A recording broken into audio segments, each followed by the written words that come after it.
አመሰገንካትም እኔ አመሰገንኳትም አላመሰገንኳትም ጸጋ የሞላባት 4 ነጥብ ምን ትሆን ከዚህ በላይ እኮ ነው ጸጋ የሞላብሽ ይላል ትክክል እኮ ነው ግን ጸጋ የሞላብሽ ማለት መርገመ ስጋ መርገመ ነፍስ የለባትም ማለት ነው ብለን እንድትረጉም ያስቻለክ የትኛው ትርጉም ነው ማን ነው እንደዛ ብሎ የተረጎመው ነው ጥያቄ ለማን ነው ጸጋ የሞላበት ተብሎ የተነገረው እስኪ አምጣልኝ እኔ ስጠይቀኝ መልስልሃለሁ የተባለ ካለ እኔ ሰጣለሁ የለም እኮ ስጠይቀኝ መልስልሃለሁ አሁን እኔ ግን አንተን ስለጠየቅኩ ካንተን አንተ እንደዛ ብለን እንድትረጉም ያስቻለክ ከምን ተነስተ ነው የትኛው ትርጓሜ ነው እንደዛ ያለው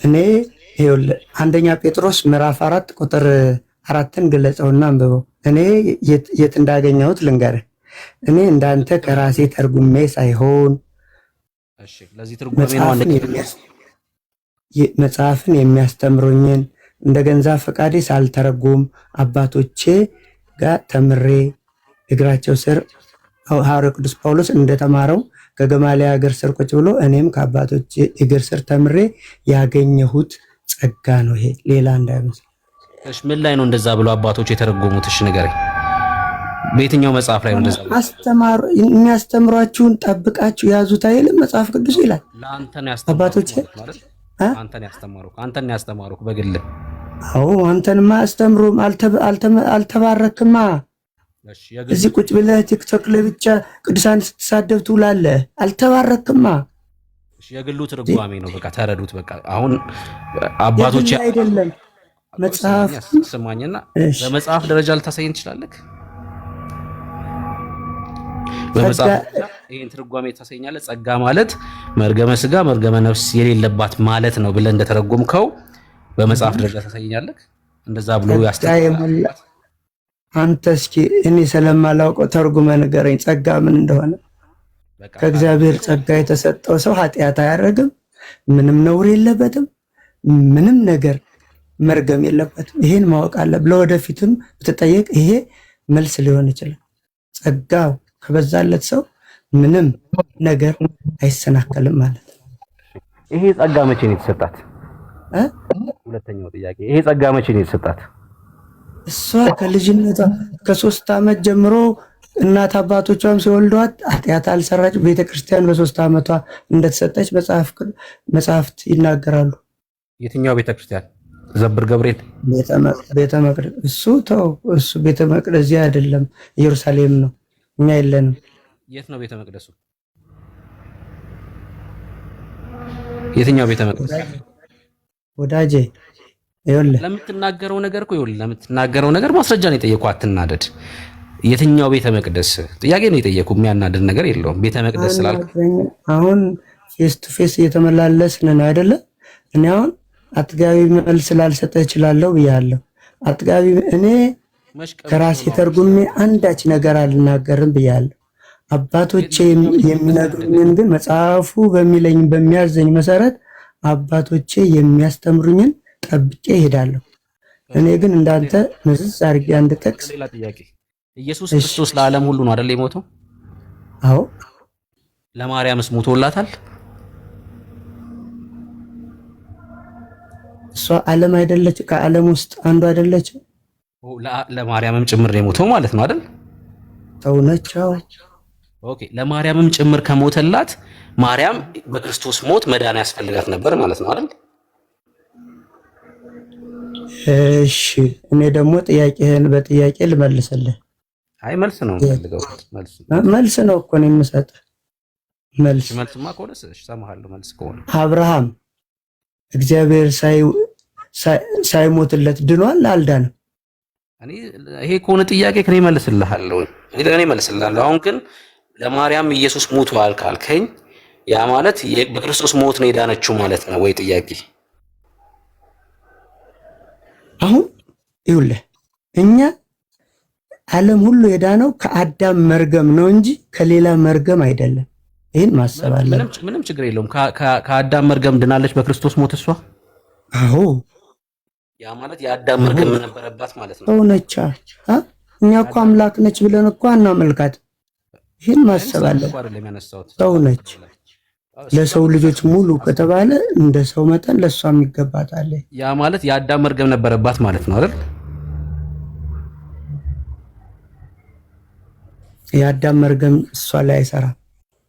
እንዴ አሁን እኮ ይኸውልህ ለሰው ሁሉ ሞቷል ከተባለ ለአዳም መርገም ነው ጌታ ይሞተዋል። ሰው ለማርያም ደግሞ ኢየሱስ ደግሞ ለማርያምም ከሞተ የአዳም መርገም ነበረባት ወይ ነው ጥያቄ? የለባትም። ይኸውልህ አባቶቻችን ምን ይሏታል መሰለህ? ምክንያተ ድኅነት ነች እሷ፣ የመዳናችን ምክንያት ነች። ስለዚህ ችግር የለውም መጣል ወንድም አለ ሞተላትም። ቆይ አንዴ ስማኝ። የአዳም መርገም እኮ እኔ እኮ አልዘላብድም። መጽሐፉ በሚለው መሰረት ሰው እንደመሆኗ መጠን ነው የአዳም መርገም የለባትም እኮ አልከኝ አይደል? ኢትዮጵያ እሷ ላይ አይሰራም ይሄ መርገም አልኩህ እኮ። ሌላ ጥያቄ እሷ ላይ ማይሰራ ከሆነ ለምን ለየትኛው ኃጢአቷ ነው ታዲያ ኢየሱስ የሞተላት? ይኸውልህ እንዲህ ብለህ ያዘው። አሁን እያንዳንዳችን የእግዚአብሔር ክብር ጎሎናል ይላል። ሙሴም ማርያም የእግዚአብሔር ክብር ጎሏታል? አልጎደላትም። ስለ ማርያም ነው። አሁን ስለ ማርያም ስለሆነ እንግዲህ ለየትኛው ኃጢአቷ ነው የሞተላት ኢየሱስ? ለየትኛው ኃጢአቷ ነው የሞተላት? ስጋ በመልበሷ ምክንያት አየህ፣ ስጋ በመልበሷ ምክንያት ስጋ የለበሰ ሁሉ ይድን ዘንድ ኢየሱስ ክርስቶስ ስለመጣ ይህንን ዝም ብለን ለሷ ለማይገባት እንስጣት ብለን እንጂ እሷ ምንም አይነት ኃጢአት አላደረገችም።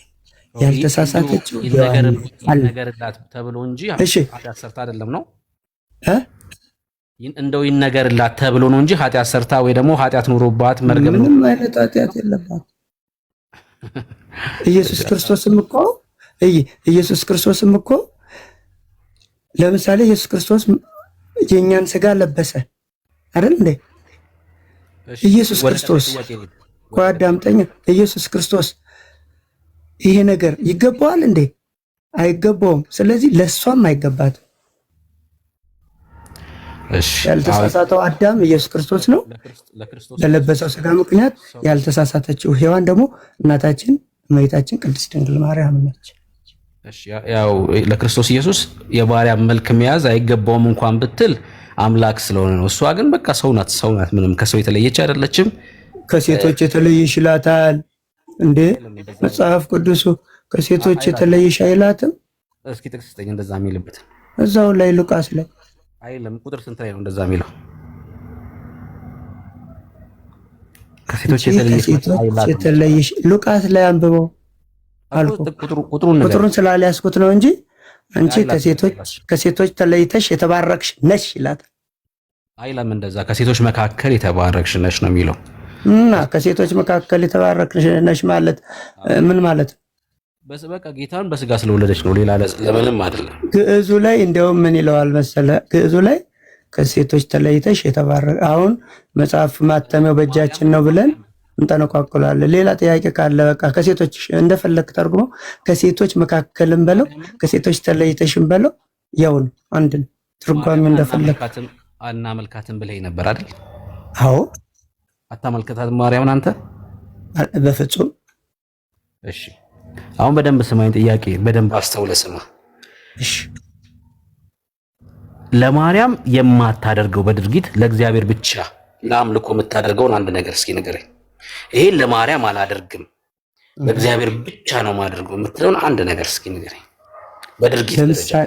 ለምሳሌ ልበልህ። ለምሳሌ እኔ አሁን ማርያም ቤተክርስቲያን አለ አይደል? ስማኝ ከልብ አድምጥ። ወደ ማርያም ቤተክርስቲያን ሄድኩና ተንበርክኬ ልጸልይ ነው። ስጸልይ ምን ብዬ እንደምጸልይ ማርያም ቤተክርስቲያን ነው አሁን ያለሁት። ሰላም ለኪ ቅድስት ቤተክርስቲያን አምሳለ ኢየሩሳሌም ብዬ ተንበረከኩ ወደ እግዚአብሔር ቤት ሄጄ። ከዛ ማን ነው ይሄ ለማርያም አይገባትም። ሰላም ለኪ ቅድስት ቤተክርስቲያን አምሳለ ኢየሩሳሌም ብዬ ስሰግድ ያ ቤተክርስቲያን የኢየሩሳሌም አምሳል ነው አይደለ? ከዛም ደግሞ አባቶቻችን በቤተክርስቲያን እኮ ልነግርህ ልመጣልህ እኮ ነው የማናደርገው ቤተክርስቲያን ለእግዚአብሔር ብቻ ማደርገው በድርጊት ደረጃ ይሄን ነው። ይሄን ለማርያም አላደርግ የምትለው አንድ ነገር ንገረኝ። አንድ ነገር ብቻ እኔ ለእግዚአብሔር የምሰጠውን ክብር ለማርያም አልሰጥም። እኔ ይኸውልህ ድርጊት ነው እየጠየቅኩህ። ለምሳሌ ስግደት አሁን ድርጊት ነው አይደለ? አዎ ኦኬ። ልክ እንደዚሁ በድርጊት ደረጃ ለእግዚአብሔር ብቻ የምታደርገው ለምሳሌ አሁን እኛ እንዘምራለን። ክርስቲያኖች ስንዘምር የምንዘምረው መስዋዕት ስለሆነ ለእግዚአብሔር ብቻ ነው፣ ወደ እግዚአብሔር ብቻ ነው ዝማሬ የምናቀርበው። አየህ ብቻ ብዬ ተጠቀምኩኝ። ልክ እንደዚሁ እናንተ በድርጊት ደረጃ ለእግዚአብሔር ብቻ የምታደርጉትን አንድ ነገር ንገረኝ፣ ለማርያም የማታደርገው። እኔ አንተ እንዲህ ትላለህ አይደለ? እኔ ለማርያም የአምልኮት ስግደት ሰግጄ አላውቅም። አማርኛ ነው አሁን እኔ የምነግርህ። የአምልኮት ስግደት አሁን እኔ የጸጋ ስግደት ቤተክርስቲያናችን በምታስተምረን መልኩ የጸጋ ስግደት ቤተክርስቲያን ሲሄድ አሁን በልብ ያለውን እምነት አይደለም የጠየቁት ድርጊት ስለሆነ፣ ለምሳሌ ለማርያምም ትሰግዳለህ ለእግዚአብሔርም ትሰግዳለህ አይደል? ስግደት ለአንተም እሰግዳለሁ እኮ በቃ ትሰግዳላችሁ አውቃለሁ። እኔ ምን አይነት ስግደት ነው? ለምሳሌ እሱ አይደለም ጥያቄ ድርጊት ስለሆነ አዳምጠኛ እኮ ልመልስልህና ትጠይቃለህ። ሌላው ልመልስልህ እንዲረዳ ማለት ነው። እኔ አሁን አንተን እንደምን ዋልክ ወንድሜ ብዬ እጅ ብነሳ ይሄ የአምልኮት ስግደት አይደለም። እግዚአብሔር ይመስገን እንድትለኝ አየህ ስግደት አይነት አይደለም ጥያቄ። እሱ በልብ ያለውን ሊሆን ይችላል እየነገርከኝ ያለው። እኔ ድርጊት ስለሆነ ድርጊት ነው እየነገርኩህ ያለው።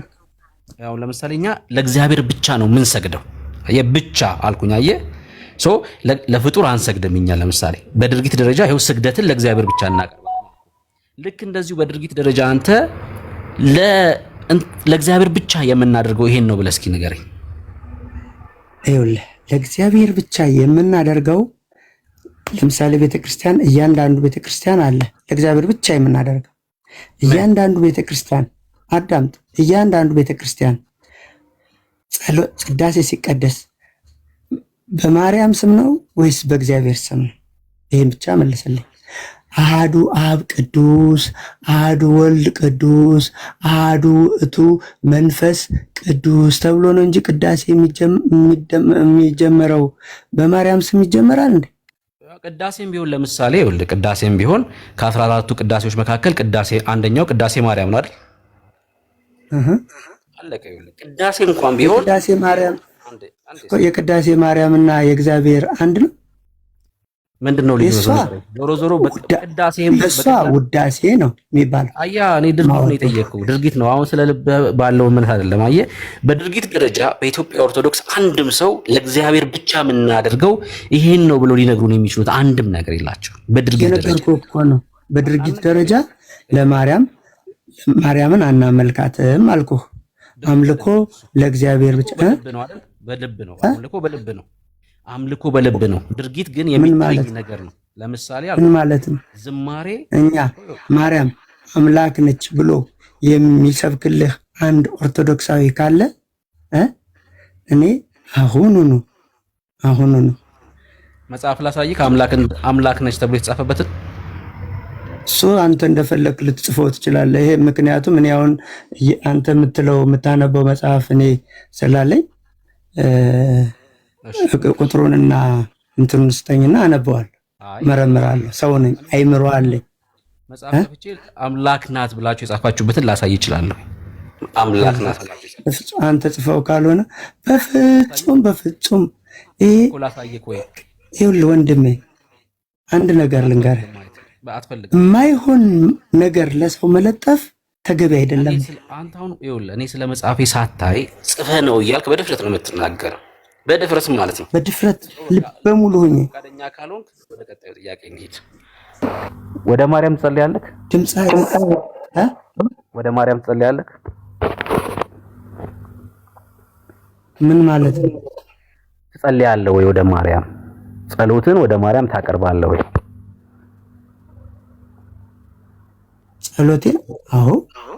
አዎ። ማን ጸልያለህ? ማን ነው ጸልያለህ? እስኪ ምንድን ነው መሰለህ መጽሐፍ ቅዱሱና እስኪ ማስረጃ አስተኝሽ። መጽሐፍ ቅዱሱ ካለክ የተከበርሽ እመቤት ሆይ ይላል። እንደውም ምዕራፉን ጥቅሱን አንተም ታውቀዋለህ። ምዕራፍና ጥቅሱን ረስቸው ነው እንጂ የተከበርሽ እመቤት ሆይ እርስ በርሳችን እንዋደድ ዘንድ እንለምንሻለን የሚል መጽሐፍ ቅዱስ ምዕራፍ ነው። እኔ አግዛለሁ፣ ችግር የለውም። ምዕራፉን ማን ነው ታዲያ? እዛ የጸለየው ማን ነው? ማን ነው የጸለየው? ሐዋርያው። በምንድን ነው የጸለየው? እንዴት ነው? ለማን ነው የጸለየው? መጀመሪያ ለማን ነው? ወደ ማን ነው የጸለየው? ማንም ትሁን ማን ወደ ማን እንዲሆን እንደልትፈልጋል ማን ስለ አንዲት ሴት ነው። የተከበርሽ እመቤት ሆይ እርስ በርሳችን እንዋደድ። እሺ ችግር የለውም። እሺ ማንኛውም ሴት ትሁን ስላልክ ችግር የለውም። እሺ በምንድን ነው ጸሎቱን ያቀረበው ዮሐንስ? በምንድን ነው ጸሎቱን ያቀረበው? በምንም ይሁን በምን እሱን የማይመለከተኝ መመሪያ መጽሐፍ ቅዱስ ነው። አይ አሁን በደንብ እንትኑ ስለሌለኝ ነው ማለት ስለመዘላበድ ስለማልፈልግ ነው። እሺ አሁን ለምሳሌ አንተ ወደ ማርያም በሌለችበት በምንም አይነት መንገድ ኮሙኒኬት ማድረግ በማችልበት ሁኔታ ወደ እሷ ትሰማኛለች ብለህ ጸሎትን ታቀርባለህ። እሱን ጸሎት ነው እየጠየቅኩ ያለሁት። እንደዚህ አይነት ጸሎት ከእግዚአብሔር ቃል ላይ ልታሳይ እንችላለህ ወይ ነው?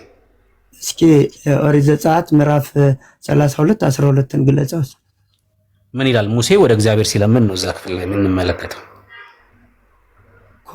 ምን ብሎ ለምን?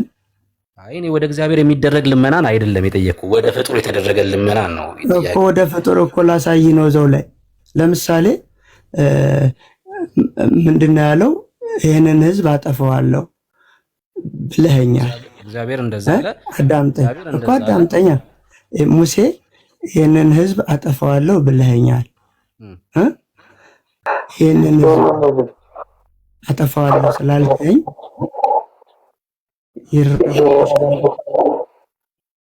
አይሰማም? ቀጥል፣ እየሰማሁህ ነው። እባክህ ማርልኝ ካለ በኋላ ዘራችሁን እንደ ሰማይ ከዋክብት አበዛላችኋለሁ ስላልከኝ ስለ አባቴ ስለ አብርሃም ስለ ይስሐቅ ስለ ያዕቆብ ብለህ እባክህ ማርልኝ ሲለው ዞረን ሙሴ ሙቶ የለ እንዴ? አብርሃም ሴት አለው እንዴ? እግዚአብሔር ኦኬ። ሙሴ ወደ ማን ነው የጸለየው? ወደ እግዚአብሔር ሲጸልይ በማን እንትን አለው? በነ ሙሴ በነ አብርሃም በነ ይስሐቅ በነ ያዕቆብ ብለህ ማርልኝ። አሁን እኛም ቤተክርስቲያናችን የምታስተምረን እባክሽ ከልጅሽ አስታርቂን ካልናት ቀጥታ አሁን እኔ ይሄን አይነት ጸሎት ብጸልይ ምንድነው ችግሩ? ይሄን ነው የሚለን ሙሴ። እሺ ሙሴ ወደ ማን ነው የጸለየው? ጥያቄን ስማ እንግዲህ። አሁን ወደ እግዚአብሔር ጸለየ። አንተማ ወደ ማን ነው የምትጸልየው? ወደ እግዚአብሔር። አይ አንተማ ወደ ማርያም ነው የምትጸልየው፣ ወደ እግዚአብሔር አይደለም። ወደ ማርያም ስጸልይ ግን ከልጅሽ ከወዳጅ አስታርቂኝ ነው እንጂ እባክሽ ምህረትን ስጭኝ ብዬ አለምናት። አየህ ልዩነቱ? ምን ትላታለህ አይደለም ጥያቄ፣ ትጸልያለህ ወይ ነው ጥያቄ። እኔ የምጸልየው ሙሴም እኮ እያስተማረኝ እኮ ነው ወንድም አለ። ሙሴ ምን ይለኛል? ሙሴ ወደ አብርሃም ጸልዩዋል። ወደ አብርሃም ሳይሆን ለምሳሌ ይሄንን ተናገረ ማለት ቅዱሳን በባህሪያቸው አይደሉም። እንደዛ አይደለም። ሙሴ እያለ ያለው ስለገባው ቃል ኪዳን ብለህ ማራቸው ነው። በቃ የአብርሃም የያዕቆብ የይስሐቅ ስም የተጠራው እዛ ቦታ ላይ እግዚአብሔር የገባው ኪዳን ስላለ ኪዳንህን አስብ ነው እያለ ያለው ሙሴ እንጂ እነሱ እንደዛ አይደለም። መልእክቱ እዛ ክፍል ላይ በቃ ኪዳንህን አስብ ነው። የገባው ኪዳን አለ፣ ኪዳንህን አስብ ነው የሙሴ መልእክት። ማርያም ሆይ የተሰጠሽን ቃል ኪዳን ጠብቂ፣ ከልጅሽ ከወዳጅሽ አስታርቂኝ። ይኸው መጽሐፋችን ሁሉ እንደዛ ነው የሚለውና ሌላ ጥያቄ ካለ እለፍ ማለት ቅድምም ብያለሁ። አንተ በምትለው መልኩ ላልመልስልህ እችላለሁ፣ በምትፈልገው መልኩ ብያለሁ እና ይህንን እያለፍ ለኦዲየንሱን እንተዋለን። እሺ መልስ ከሌለ እተዋለሁ። አሁን ዘጸአት ሰምቻለሁ። የዘጸአት መጽሐፍ ምዕራፍ 32ን የጠቀሰው ወደ ፍጡር ለሚጸልዩት ወደ እህታቸው ለሚጸልዩት ጸሎት ነው አይደል? ዘጸአት መጽሐፍ ምዕራፍ 32 ግን ሙሴ እግዚአብሔርን ሲለምን ነው የምንመለከተው እና የገባውን ኪዳን አስብ የሚለው እግዚአብሔርን ነው እንጂ ፍጡርን አይደለም። እነሱ ግን ኪዳንሽን አስብ ይላታል የሚለው ማንን ነው? ፍጡርን ነው። ለዛም ምንም አይነት ኪዳን ሳይኖራት ማለት ነው። ኦኬ ለዚህ መጽሐፍ ቅዱሳዊ ማስረጃ የለውም ማለት ነው ወንድማችን። ኪዳን ስላለ ግን ሰጥቻለሁ፣ አትካድ ሰጥቻለሁ። የተከበርሽ እመቤት ሆይ እርስ በርሳችን እንዋደር ዘንድ እንለምንሻለን የሚለው ምን ማለት ነው ስል መልስ የለህም አንተ። አድበስብሳ አለፍከው። ከዚህ በላይ ማስረጃ ምን ሰጠው? እሱ ክፍል ላይ እኮ ስጠይቅህ ነው ወደዚህ የመጣው። እዛ ክፍል ላይ ቆሜ ልጠይቅህ፣ ችግር የለውም። ዮሐንስ ደብዳቤ ነው አይደል የጻፈው ለዛች ሴት? መልእክት ነው አይደል የጻፈላት? መልእክት ነው ይላል። መልእክት አይደል? አንደኛው ሁለተኛው ዮሐንስ መልእክት አይደል? መልእክቱ ላይ አይደል እንደዛ የሚላት? ጸሎት ነው። ጸሎት ያደረሰ እኮ ነው ዮሐንስ። ደብዳቤ አይደል ወይ የጻፈላት ነው ጥያቄ። ጽሁፍ አይደል የላከላት? ደብዳቤ ነው አይደል የላከላት? እየለምናት እኮ ነው እኮ ወንድሜ። ገብቶኛል። እሱ አይደል አሁን እሱ አይደለም ጥያቄ። ለምናትም አይደለም ወደ እሱ መጣ ነው። እሱ ምን ብሎ ይለምናል? የጻፈላት ዮሐንስ መልእክት ነው አይደል የጻፈው? ምን ብሎ ነው የጻፈላት ታዲያ? አንደኛው ዮሐንስ ሁለተኛው ዮሐንስ መልእክት ላይ አይደል? መልእክቱ ላይ አይደል ያነበብከው አንተ? መልእክትም ይሁን ምን ይሁን ይሄ ጸሎት ነው። እኔ አሁን ጸሎት ነው አይደለም እሱ አይደለም ዋናው ጉዳይ። አንተ ማርያምን በጸሎት መጠየቃት በደብዳቤ ነው ወይስ በስልክ ደውለ ነው? በምን አይነት መንገድ ነው ኮሙኒኬት የምታደርጋት? አሁን ዮሐንስ መልእክት ሲጽፍ ነው የምናየው። አንተ በምን መንገድ ነው ሰው? በምንም ይሁን በምን በጸሎት መግባባለሁ ከሷ ጋር። ከእግዚአብሔር ቃል ያሳየኝ በጸሎት ቅዱሳን ሕያዋን ናቸው ይላል አይልም? አይ እኔ ያው እሱ አይደለም ጥያቄ። እኔም ሕያው ነኝ እሱማ። አንተና እኔ አንድ አይደለን። አንተ እኮ ሆድ ውስጥ እኮ ቲማቲም ምናምን በበላ ጊዜ እንደ ደማሚት ነው ሆድህ የሚጮኸው። እሷ ግን የመላእክትን ዝማሬ ነው የምትሰማው። ይሄን ማሰብ አለብን። እንለያያለን። የሰማይና የምድር ያህል ልዩነት አለን። የመማፀኛ ከተማችን ነች እሷ። የበጋሻውን ስብከት ትሰማለህ ማለት ነው። እሺ እሱ ነው ይሄን የተናገረው። ኦኬ ልቀጥል፣ ጥያቄ ልቀጥል። አንተ በጸሎት ጠይቃታለሁ ብለሃል። በጸሎት እንዳንተ የጠየቀ ከእግዚአብሔር ቃል ላይ ያሳይ። ነገርኩህ እኮ እያንዳንዱ ቅዱሳን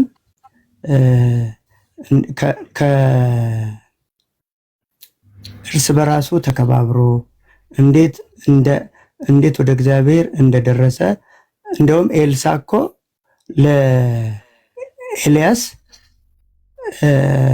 ኤልያስ ለኤልሳ መጎናጸፊያውን ጥሎለት ነው ሄዶ አይደል እንዴ ልብሱን ሲያርግ።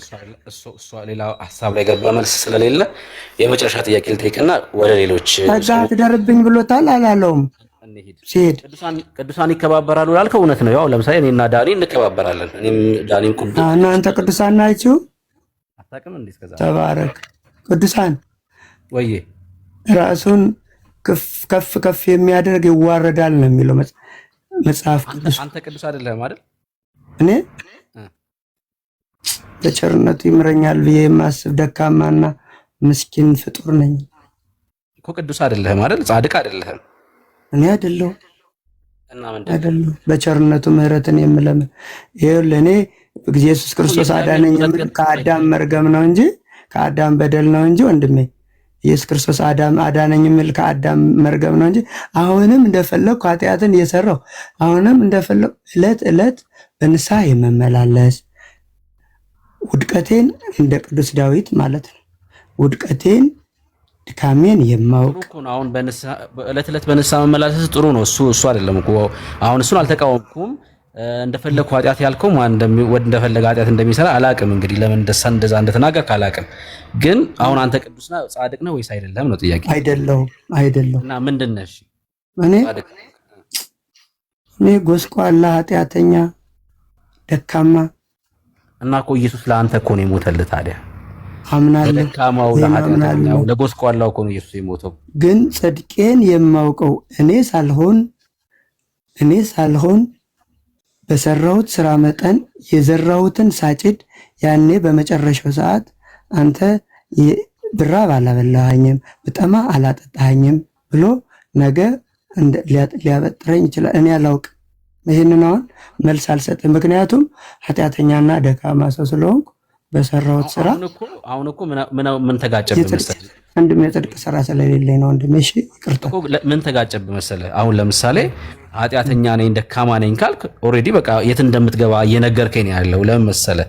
ኃጢአተኛ ከሆነ አንድ ሰው የዘላለም ሕይወት ወይ ደግሞ የእግዚአብሔር መንግስት ሊገባ አይችልም አይደል? ኃጢአተኛ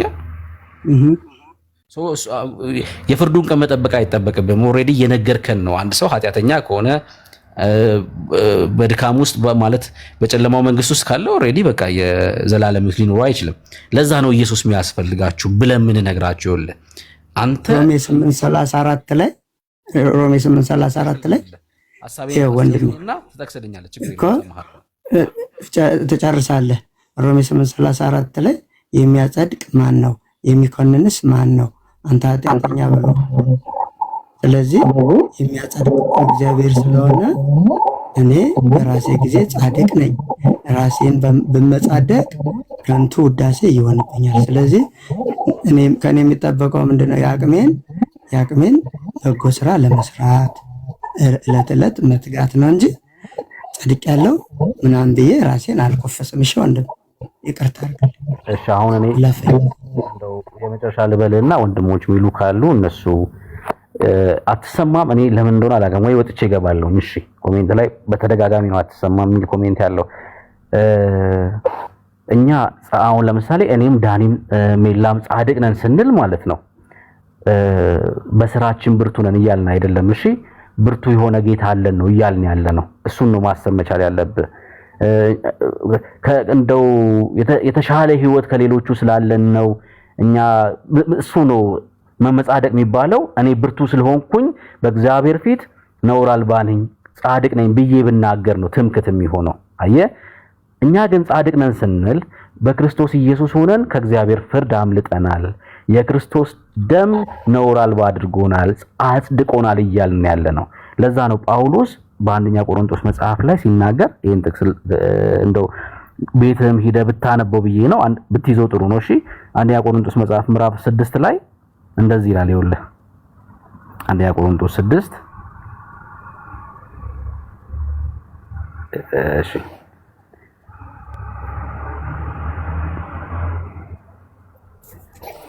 አስቀድሞ ተሳዳቢዎች፣ ነጣቂዎች፣ ገንዘብን የሚመኙ እንደነበርን ይናገርና ቁጥር 11 ነው። እሺ ላነብልህ የፈለኩት አንደኛ ቆሮንቶስ 6:11 ከናንተ አንዳንዶቹ እንደዚህ ነበራችሁ፣ ምን ነጣቂዎች፣ ኃጢአት የምታደርጉ ነበራችሁ ይልና በኢየሱስ ክርስቶስ ነገር ግን በኢየሱስ ክርስቶስ ስም በአምላካችን መንፈስ ታጥባችኋል፣ ተቀድሳችኋል፣ ጸድቃችሁማል ይላል። አየህ እኛ ስለ ጽድቅ ስናወራ በክርስቶስ ኢየሱስ ያገኘነው ህይወት እየመሰከርን ነው ያለነው። ስለኛ ብርታት ሳይሆን ብርቱ ስለሆነው ጌታ እየተናገርን ነው። ደሙ አጽድቆናል፣ ደሙ ከእግዚአብሔር ፍርድ አስመልጦናል እያልን ነው። እሺ ወንድም አለም እንጂ አሁን ትምክት የሚሆነው እኔ በስራዬ ብዬ ብናገር ነው። አንተ በስራዬ ብትል ለምሳሌ ትምክት ነው ያንተ ነው ትምክት የሚሆነው። በስራዬ ልድን እችላለሁ በስራዬ እግዚአብሔር ካልክ ትምክት የሚሆነው በስራ ጉልበት የላብ ዋጋ ስለሆነ፣ የኛ ግን ትምክት አይደለም፣ ምስጋና ነው። ለእግዚአብሔር ምስጋና እያቀረብን ነው። በነፃ ላዳነን ጌታ ክብር እየሰጠን ነው። ዋጋ ከፍሎ እሷዬ በነፃ ሲሆን ለኛ ነው እንጂ ነፃ የሆነው እግዚአብሔር ግን ዋጋ ከፍሎበታል አይደል? ልጁ ነው ቀራኒው ላይ የሞተበት አይደል? የእግዚአብሔር አንድያ ልጅ ነው ቀራኒው ላይ የተሰዋው። እግዚአብሔር ሰርቶ እኛም በነፃ የልጁ አደረገን፣ ጻድቅ ነውር አልባ አደረገን እያልን ነው። እሺ ለእግዚአብሔር ክብርን እየሰጠን ነው እንጂ ትምክት ቢሆን በኔ ብዬ ብናገር ነው። እሺ ይሄን ጥቅስ አንብብ። ምናልባት ስልክ ያስቸግረው ከሆነ ወጥቼ ተመልሼ እገባለሁ። ዳንኤ ግን የምትጨምሩለት ነገር ካለ በመጨረሻ ማለት ነው። አሁን ቅድም ያነሳው ላይ እምልህ ነገር ምንድነው?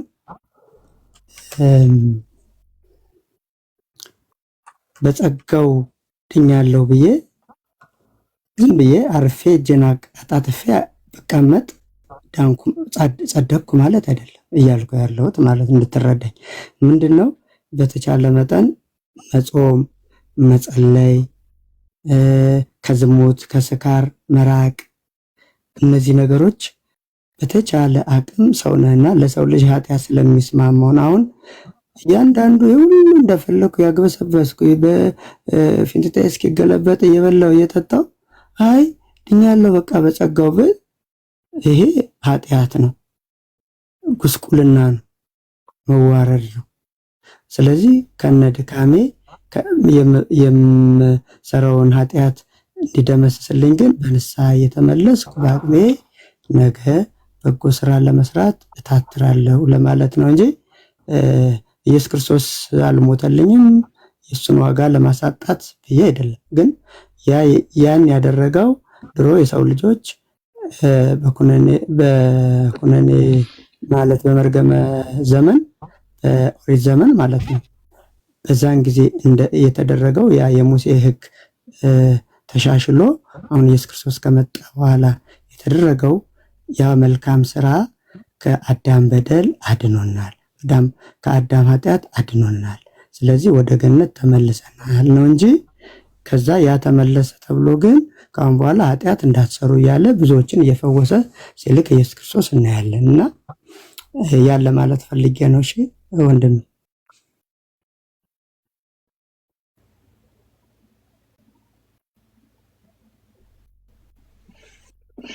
ምናልባት ቅድም የጠቀስከው ጥቅስ አለ ሮሜ ምዕራፍ 8:33 ላይ የሚያጸድቅ ማን ነው የሚለው?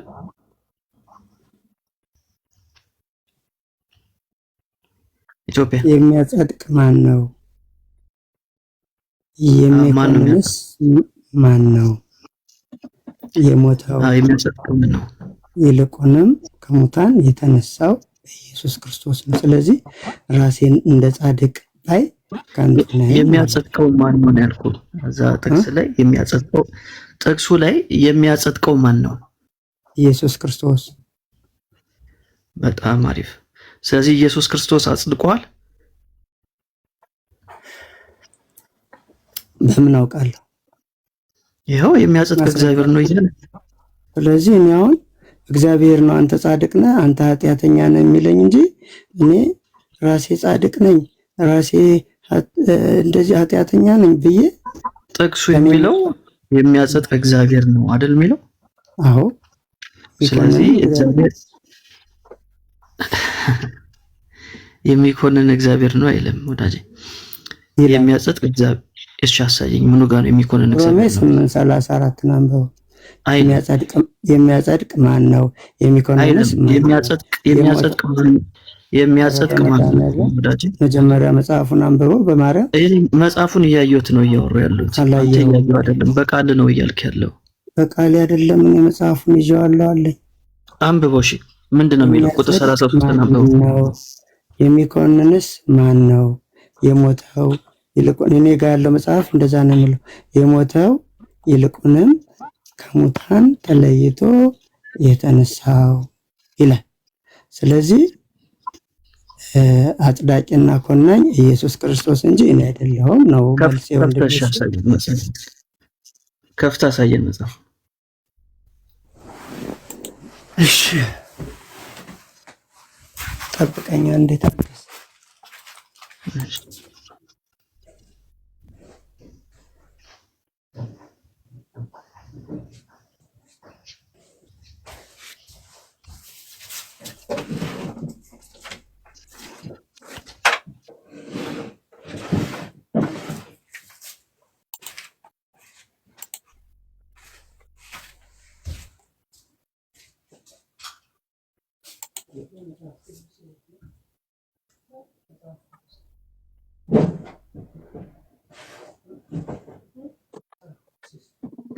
ሊከፍት እየሄደ ነው። አዎ ሊከፍት ነው። ኦኬ እየሄደ ያለው አዎ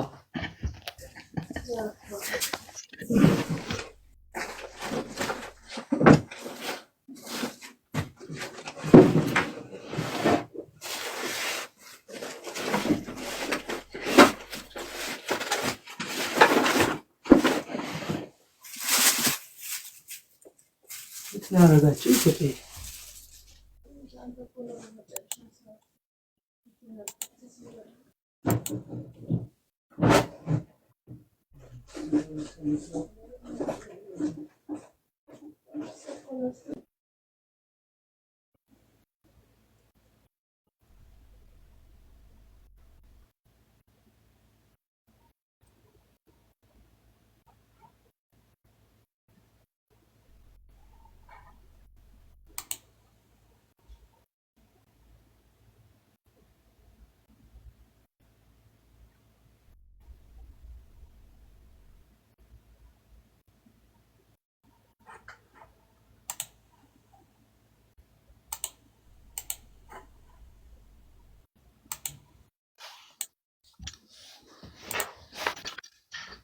ሰላም ለዚህ ቤት እንደምናችሁ።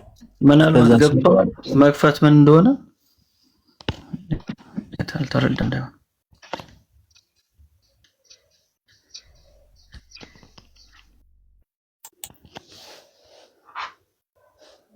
ኢትዮጵያ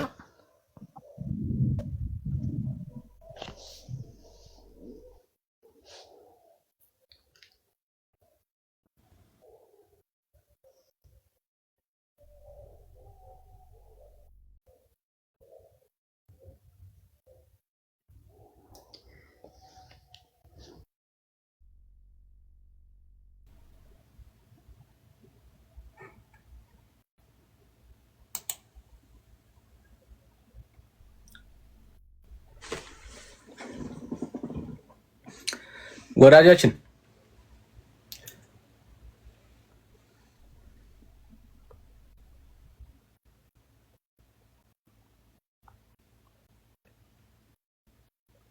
እሺ ሌላ ጊዜ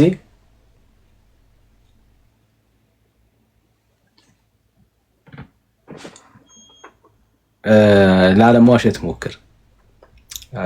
ሞክርና ዌልካም ወንድምነት እንኳን ደህና መጣ።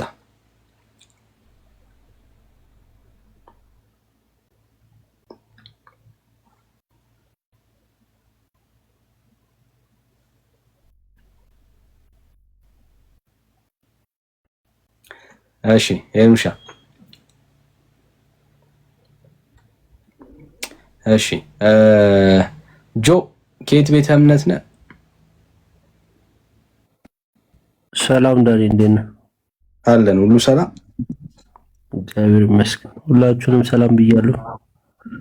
እሺ ሰላም ብለንሃል። ሜላይ ተቀበለው።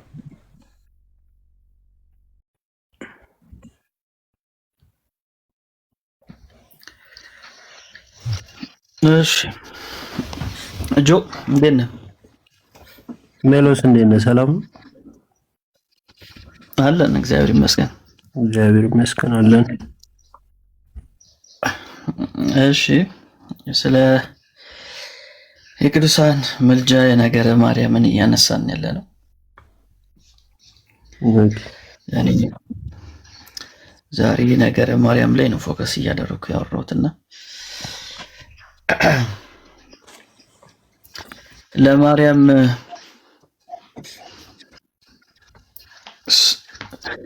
ማርያም ምስጋና ይገባታል። ማርያም ምስጋና ይገባታል። ግን ስለ ቅዱሳን ምልጃ ብናወራ ደስ ይለኛል።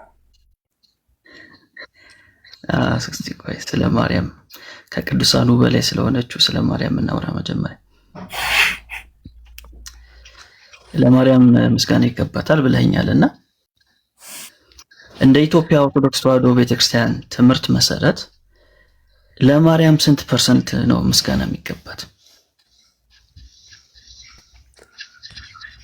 አልገባኝም ጥያቄ ሜሎስ። ምስጋና ይገባታል ብለኛል አይደል? እውነት ነው ምስጋና ይገባታል ብያለሁ፣ ግን ስንት ፐርሰንት የሚለው አልገባኝም። ምን ያህል ነው የሚገባት ምስጋና ከእግዚአብሔር አንፃር ለሷ ምን ያህል ነው የሚገባት? እንግዲህ እመቤታችን ቅድስት ድንግል ማርያም የጌታችን እናት ናት። ከሱ ጋር ብዙ ስደትን የተሰደደች መከራን ያየች መተኪያ የሌላት እናት ነችና ትውልድ ሁሉ ብጽዕት ይሉሻል እንደተባለችው ብጽዕት ልትባል ይገባታል። ክብር ልንሰጣት ይገባታል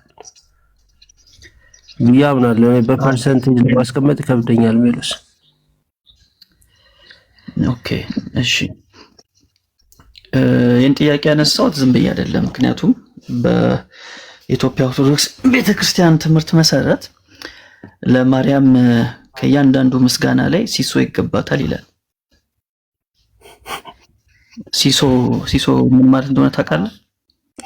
አላውቅም። እሺ ከሶስት አንድ ማለት ነው። ኦኬ ወይም አንድ ሶስተኛ ማለት ነው። ስለዚህ በፐርሰንት ደረጃ ተቀምጦላታል ስንት በምስጋና ስንት እንደሚገባት። ምን ትላለህ? 1/3 ነው የሚገባት ለማርያም። ምን ላይ ነው የተጻፈው ግን የሚለው? ቅዳሴ ማርያም 1/3 ለእመቤታችን ይገባታል የሚል አዎ። ወደ እኔ ሆነስትሊ አሁን ለእሷ በዚህ ፐርሰንት ምስጋና ይገባታል ምናምን ሳይሆን ያው እመቤታችን እንደ የጌታ እናት እንደመሆኗ የክርስቶስ እናት እንደመሆኗ ትልቅ ሪስፔክት ሊሰጣት ይገባል። ያው የጌታ እናት መሆን የምትችል አንድ እሷ ብቻ ነች። ሰጣት እያልኩ አይደለም። አይ ጥያቄ እንትን ሳይሆን በፐርሰንቴጅ ሜሎስ እኔ በፐርሰንቴጅ ይሄን ያህል ይገባታል ብዬ እኔ ምንም እዚህ ጋር የምሰጠው እንትን የለኝም። ያው የቤተክርስቲያን መጽሐፍ እንግዲህ ቅዳሴ ትልቅ ነው አይደል? በቤተክርስቲያናችሁ ውስጥ እውነት። ዋው! ስለዚህ ቅዳሴ ማርያም ላይ በምስጋና ሲሶ አላት ይላል። እንግዲህ በእያንዳንዱ ምስጋና ብቻ ሳይሆን ጽሑፍም ቢጻፍ ቅርጽም ቢቀረጽ ምስጋናም ቢደረስላት በእያንዳንዱ ነገር ላይ 1/3 ይገባታል ማለት ነው። ምን ትላለህ? እኔ honestly ሜሎስ I don't know what to say bro። ምክንያቱም ያ ክብር ይገባታል ብዬ አስባለሁ። እኔ ፐርሰንቴጅ ስላላስቀመጥኩለት አባቶች ለምን እንደዛ ብለው እንዳስቀመጡ እኔ ስፔኩሌት ለማድረግ ይከብደኛል ሜሎሲ። እሺ መልካም።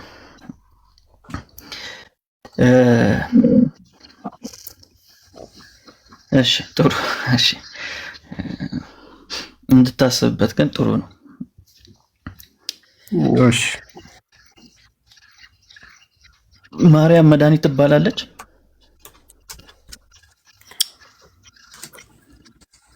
ማርያም መድኃኒት ትባላለች ወይ?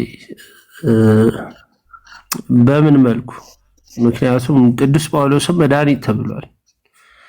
መድኃኒት የጌታ ስም ብቻ ለጌታ የሚሰጠው ስም ብቻ ነው ካልን ቅዱስ ጳውሎስም መድኃኒት የተባለበት እንትን አለ መጽሐፍ ቅዱስ ላይና ማርያም መድኃኒት የተባለችበት ከምን ምን ላይ ነው? ኮንቴክስት ነው?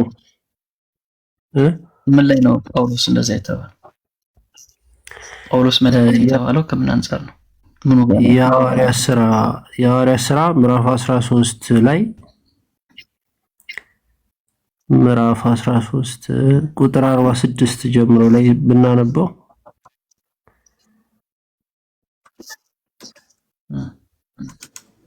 ላምበው ወይስ አነበዋል?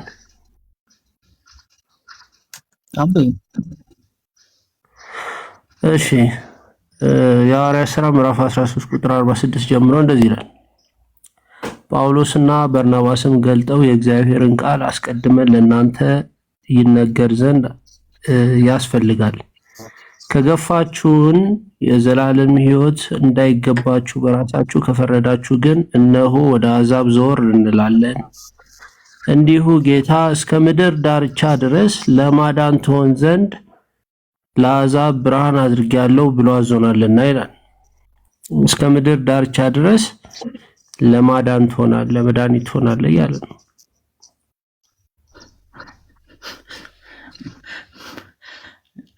ማንን ነው እንደዛ ያለ? ቅዱስ ጳውሎስ ቅዱስ ጳውሎስና በርናባስ።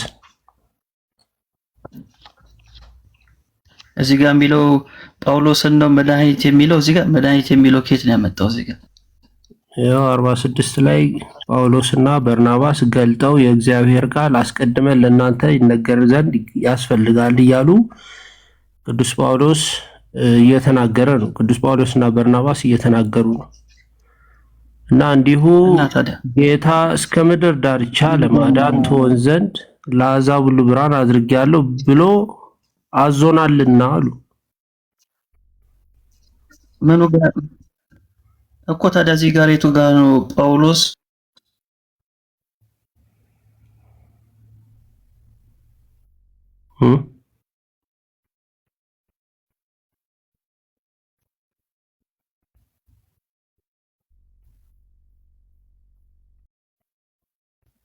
ማርኬሜሎስ እሺ አለ አለ። እሺ ምን አልከኝ? እዚህ ጋር ጳውሎስ መድኃኒት የሆነበት ክፍል ምኑ ጋር ነው? የታል መድኃኒት ነው ጳውሎስ የሚለው ወዳጅ? እንዲሁ ጌታ እስከ ምድር ዳርቻ ድረስ ለማዳን ትሆን ዘንድ ለአሕዛብ ብርሃን አድርጌአለሁ ብሎ አዞናልና ለማዳን ትሆናለህ እያለው ነው።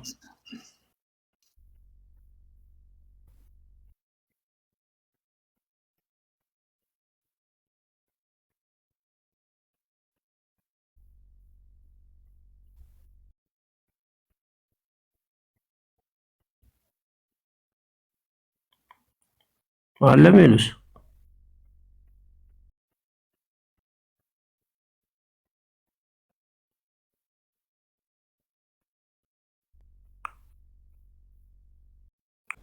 ተመልሻለሁ። እሺ ምን አልከኝ? አልሰማሁም ነበር ስታወራ ጆ ወይ የሚሉ እዚህ ጋር የሐዋርያት ሥራ ምዕራፍ 13 ከቁጥር 46 ጀምሮ ያለውን እያነበብን 47 ላይ እንዲሁ ጌታ እስከ ምድር ዳርቻ ድረስ ለማዳን ትሆን ዘንድ ለአሕዛብ ብርሃን አድርጌአለሁ ብሎ አዞናልና እያሉ ነው ቅዱስ ጳውሎስና በርናባስ። እና እስከ ምድር ዳርቻ እስከ ምድር ዳርቻ ላሉት መድኃኒት ትሆናለህ እያለው ነው ቅዱስ ጳውሎስ። እና መድኃኒት መባል እንትን ነው ማን ነው እንደዚህ ያለው? ዓለም አዳኝ ነው ማለት ነው ወይ የሚለው ጳውሎስ ቆይ ለጳውሎስ ነው ይሄ የተባለው? አዎ እርግጠኛ ነህ ጆ? አዎ ሜሎስ ይል 46 ላይ ጳውሎስና በርናባስም ገልጠው ያለ ነው። እነሱ ናቸው እየተናገሩ ያሉት። የእግዚአብሔር ቃል አስቀድሞ ለእናንተ ይነገር ዘንድ ያስፈልጋል አሏቸው።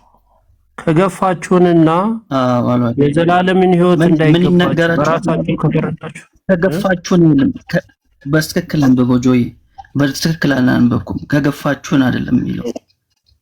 እሺ ከገፋችሁትን እሺ ከገፋችሁትን ማባደሽ ቃሉን የሚናገሩት ከገፋችሁትና የዘላለምን ሕይወት እንዳይገባችሁ በራሳችሁ ከፈረዳችሁ ግን እነሆ ወደ አሕዛብ ዞር እንላለን አሉ። እንዲሁ አሉ። አሁን 47 ላይ እንዲሁ ጌታ እስከ ምድር ዳርቻ ድረስ ለማዳን ትሆን ዘንድ ለአሕዛብ ብርሃን አድርጌአለሁ ብሎ አዞናልና። አሁን ስለ ጌታ አይደለም ብሎ እኛን አዞናል እያሉ ነው። እሺ በቃ ጥሩ ላስረዳ። እሺ ላስረዳ። አይ ቆይ ላስረዳ። ሐሳቡ ጳውሎስ ሲጀመር እዚህ ሐዋርያት ሥራ ላይ ያለው ጳውሎስ ብቻ ነው እንዴ? በርናባስም አብሮታል። በቃ ጳውሎስና በርናባስ እያሉ ጳውሎስ ለብቻው ይሄን ለራሱ አያደርገውም። ይሄን ጥቅስ ከሆነም ለሁለቱም ነው የሚሰራው። ሁለቱም ሲሆኑ የእግዚአብሔርን ቃል እየተናገሩ ያሉት ግን ሐሳቡ ምንድነው? ገፋችሁት የሚላቸው ምኑን ነው? እዚህ ጋር ያለው ሐሳብ ሚውት አታርጎ ችግር የለውም። ግልጽ እንዲሆንልን እየተነጋገርን ችግር የለውም። ገፋችሁት የሚለው ምኑን ነው? የእግዚአብሔርን ቃል። በጣም አሪፍ። ስለዚህ ይህ የእግዚአብሔር ቃል ለእናንተ አስቀድሞ ይነገር ዘንድ ያስፈልጋል ይላል አይደል? እውነት ነው። በጣም አሪፍ። ከገፋችሁት ግን ምንድነው የሚለው? ከገፋችሁት ግን ወዴት ዞር እንላለን? ወደ አሕዛብ። ወደ አሕዛብ ዞር እንላለን። ለምንድን ነው ወደ አሕዛብ ዞር የሚሉት? ይህን መልእክት ከገፉት ነው አይደል? እውነት ነው። እንዲሁ ይላል ጌታ አይደል የሚለው? እንዲሁ ጌታ እስከ ምድር ዳርቻ ድረስ ለማዳን ትሆን ዘንድ ለአሕዛብ ብርሃን አድርጌ አለው ብሎ አዟልና ይላል አይደል? እውነት ነው። ጌታ የት ነው እንደዚህ ያለው? አቤት። ጌታ ይህን ቃል የተናገረው የት ላይ ነው? የት ላይ ነው ማለት አልገባኝ። ጌታ ተናግሯል አይደል እያለ ያለው ሐዋርያው? እንዲሁ ጌታ እስከ ምድር ዳርቻ ድረስ ለማዳን ትሆን ዘንድ ለአሕዛብ ብርሃን አድርጌያለሁ ብሎ አዞናልና እኛን እኮ ነው እያለ ያለው እኮ የት ነው ያዘዘው ጌታ? ምን ላይ ነው ያዘዘው? ይሄን I don't know, maybe በራስ ያገኘው አይደለም። ይሄ ቃል ያለው ትንቢተ ኢሳይያስ ምዕራፍ 49 ላይ ነው። ሂድና አንብቡ። እሺ ምዕራፍ 49 ቁጥር 6 ላይ እሺ አንብብልኝና ምን እንዴት ነው ከዚህ ቦታ ላይ ሪሌት የሚያደርገውን እስቲ ያደርጋል እንጂ ቃል ያለው እኮ የእግዚአብሔር ቃል ከገፋችሁት አስቀድሞ ለእናንተ ይነገር ነበር፣ ከገፋችሁት ግን ወደ አሕዛብ ይሆናል ነው የሚላቸው። ስለዚህ ይሄ ቃል ጌታ አዞናልና ይሄ ቃል ያለው የት ነው? ኮት ነው እያደረገ ያለው ሐዋርያው ጳውሎስ። እሺ አገኘው አንብበው እስቲ። ምን ላልከኝ?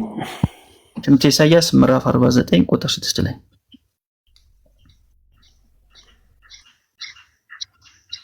ትንቢተ ኢሳይያስ ምዕራፍ 49 ቁጥር 6 ላይ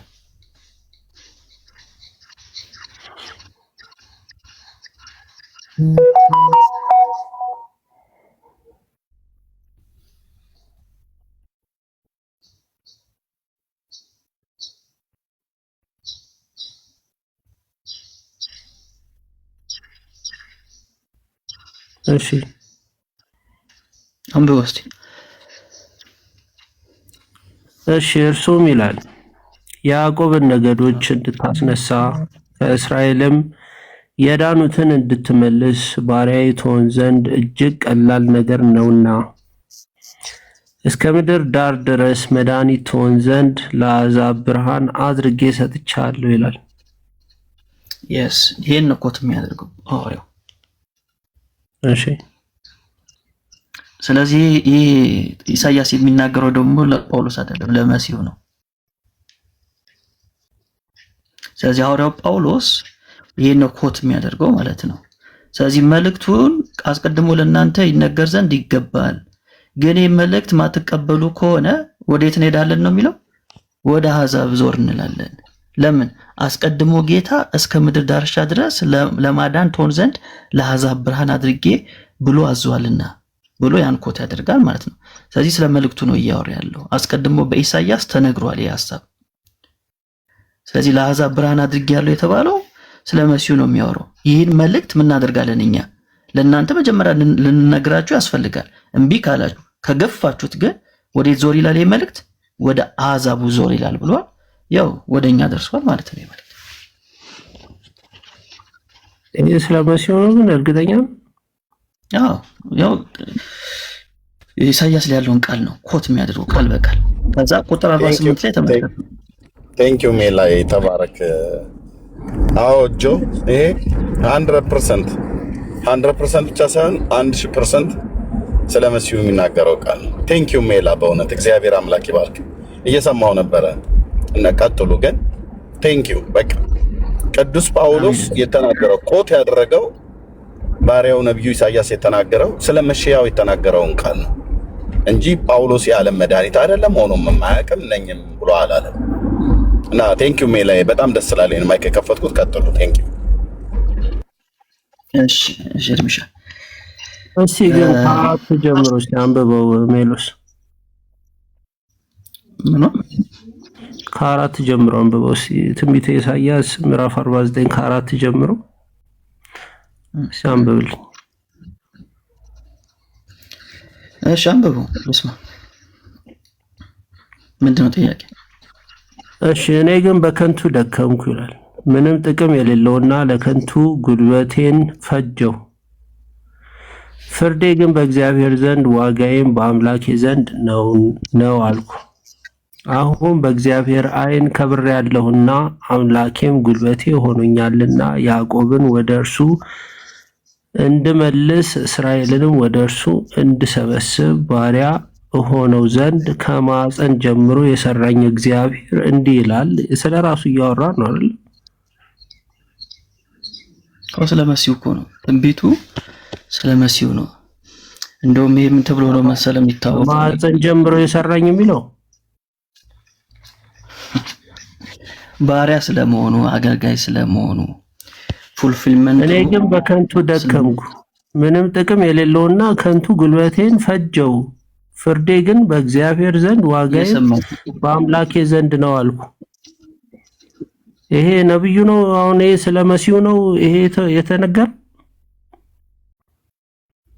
ጋር ተገናኝቶ ከመሲሁ ጋር ተገናኝቶ እዚህ 40 ቁጥር 3 ላይ ያለው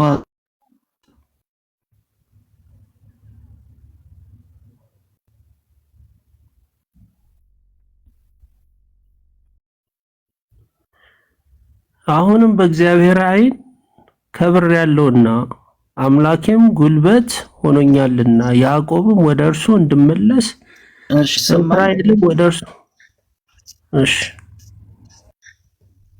አለው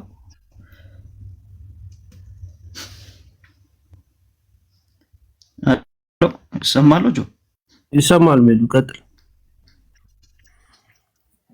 እሺ ኢሳይያስ 49 ላይ ያለው ስለ መሲሁ የሚናገር ክፍል ነው። ምንድነው ጥያቄውን እዚህ ጋር ያለው? አይ ስለ መሲሁ ነው ወይ የሚለውን እኮ ነው። እኔ ክሊርሊ ስለ ራሱ እያወራ ነው። እኔ ግን በከንቱ ደከምኩ፣ ምንም ጥቅም ለሌለውና ከንቱ ጉልበቴን ፈጀው ሲል አሁን ክርስቶስ ስለ ክርስቶስ እየተወራ ነው። ሪጀክት አድርገውታል እኮ ለዛ እኮ ነው አልተቀበሉትም። ህዝቡ ስላልተቀበለው እሱ እየተናገረ ነው። ፍርዴ ግን በእግዚአብሔር ዘንድ ህዝቡ ባይቀበለው በአምላኬ ዘንድ ነው አልኩ። ህዝቡ ባይቀበለውም እግዚአብሔር ግን መሲሁን ተቀብሎታል። መሲህ አድርጎ ልኮላቸዋል። ለዛ እኮ ነው እነሱም ቢስላሉት እኮ ነው ወደ አሕዛብ አዞረዋለሁ ያለው። መልእክቱ ወደ አሕዛብ እኮ የዞረው እነሱም ቢስላሉት ነው፣ ስለገፉት ነው፣ እንደ ከንቱ ስለቆጠሩት ነው። እርሱም እስራኤል ሆይ አንተ ባሪያዬ ነህ፣ በአንተም እከብራለሁ አለ እኮ። ሐዋርያው ጳውሎስ እኮ ይህን ኮት የሚያደርግላቸው ለምንድን ነው? መልእክቱ ለእናንተ ነበር፣ አስቀድሞ ለእናንተ ልነግራችሁ ያስፈልግ ነበር። እናንተ ግን እምቢ አላችሁ፣ ገፋችሁት። ስለዚህ ወደ አሕዛቡ ይህ መልእክት ምን ይላል? ይዳረሳል ይላቸዋል። ይህን ሲላቸው ሐዋርያ ሥራ ላይ ቁጥር 48 ላይ ቀጣይ ቁጥር ላይ ካየኸው ምንድን ነው የሚለው? አዞናልና ካለ በኋላ አሕዛብም ሰምቶ ደስ አላቸው፣ የእግዚአብሔርን ቃል አከበሩ፣ ለዘላለም ሕይወትም የተዘጋጁ ሁሉ አመኑ፣ የጌታም ቃል በአገር ሁሉ ተስፋፋ ይላል። ስለዚህ እነሱም ቢስላሉ ነው ደከምኩ የሚለው፣ ሪጀክት ስላደረጉት ነው። ስለዚህ በደንብ ይኸው ክፍሉን ኮመንተሪዎችን የሚያዝና ክፍሉን አጥነው ስለ መሲሁ ነው እየተናገረ ያለው። በቤክሳን ታሪክ ውስጥ ራሱ የትንቢተ ኢሳይያስ ምዕራፍ 49 ያወራል ተብሎ የሚታመነው ስለ መሲሁ ነው። የመሲሁ መዝሙር ራሱ እየተባለ በቤክሳን ታሪክ ውስጥ ይጠራል ማለት ነው ይህ ክፍል። እሺ ሜሉ የኔ አፕሪሺየት፣ ምክንያቱም ያንን አሁን የሰጠኝን የመጽሐፍ ቅዱስ ክፍል ከዚህ ቦታ ጋር አገናኝቸው ወይም ያገናኘልኝ ሰው አልነበረም። እኔ አፕሪሺየት አደርገዋለሁ። ግን አሁን እዚህ 47 ላይ አዞናልና ሲል ስለራሳቸው ነው አይደል እያወራሉት? መልእክቱ እንድናስተላልፍ ነው እኮ። አሁን አዞናል እኮ አዞናልና ሲለውን ጳውሎስና በርናባስን ስለራሳቸው ነው እያወራሉት አይደል? መልእክቱ እንድናስተላልፍ የኛውን የተባለው አዞናል ነው እንጂ እነሱ አይደሉም። ለአሕዛብ ብርሃን አድርጌያለሁ ነው፣ አድርጌያቸዋለሁ አይደለም፣ አድርጌያለሁ ለመሲሁ ነው። ስለዚህ ይህንን ለመሲሁ የተነገረውን ቃል እንድንናገር ምን ብሎናል? አዞናልና። ለሁለቱም ቢሆን ኖሮ አድርጌያለሁ አይደለም ማለት የነበረበት፣ አድርጌያቸዋለሁ ነው ማለት ያለበት አይደል? ፕሉራል አድርጎ። ግን አሁን እዚህ ጋር መባል የነበረበት እስከ ምድር ዳርቻ ድረስ ለማዳን ትሆን ዘንድ ለአሕዛብ ብርሃን አድርጌያለሁ ብለን እንድናስተምር አዞናልና ነው ወይስ ብሎ አዞናልና ነው መሆን ያለበት? ተመሳሳይ ነገር ነው፣ ለውጥ የለውም። ብሎ ምን ብሏል? አዞናልና። ይሄኛውን ነገር እንድንናገር አዞናል ነው ሐሳቡ። ስታስብ አንተ ራሱ ጆይ እስከ ምድር ዳርቻ ድረስ እግዚአብሔር ሐዋርያው ጳውሎስን ለአሕዛብ ብርሃን አድርጎ ሹሞታል። የትኛውም ላይ እኮ እንደዛ አይደለም።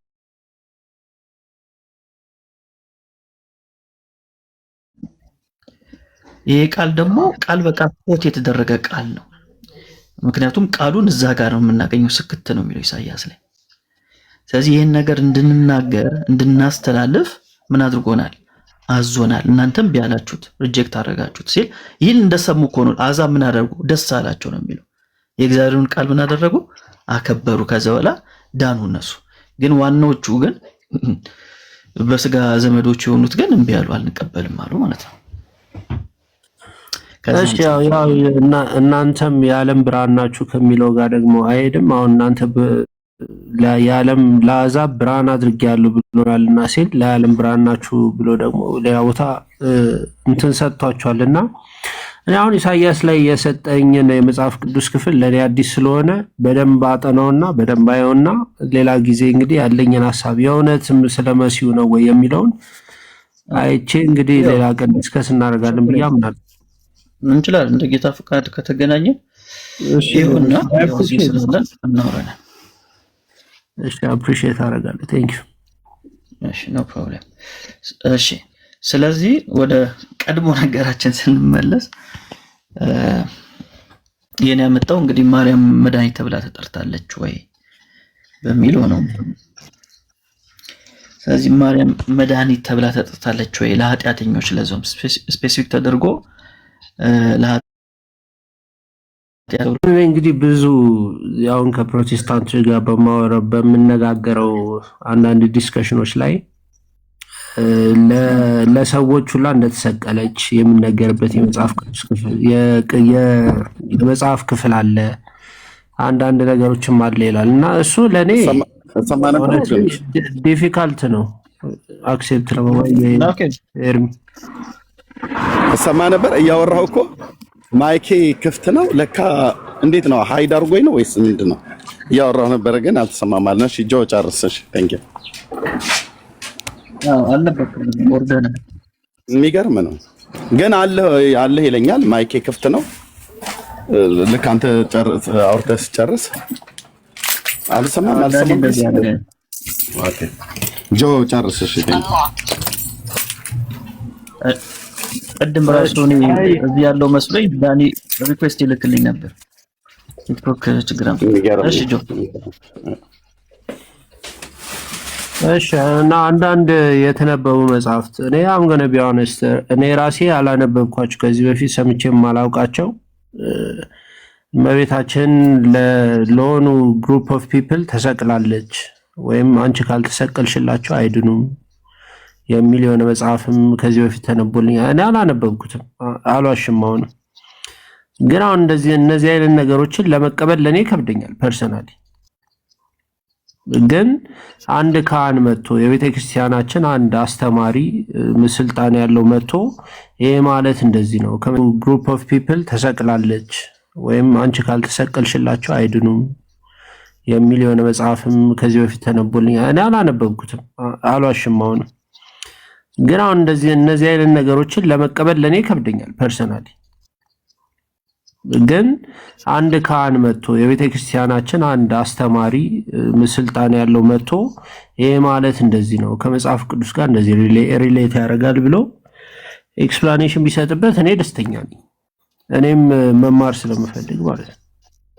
ግን አሁን እነዚህ ነገሮች ብጠይቀኝ ሜሎስ እኔ ላልመልስልህ እችላለሁ ሆነስትሊ። ምክንያቱም ብዙ ጊዜ እኔ መጽሐፍ ነው የማነበው፣ መጽሐፍ ቅዱስ ነው የማነበው።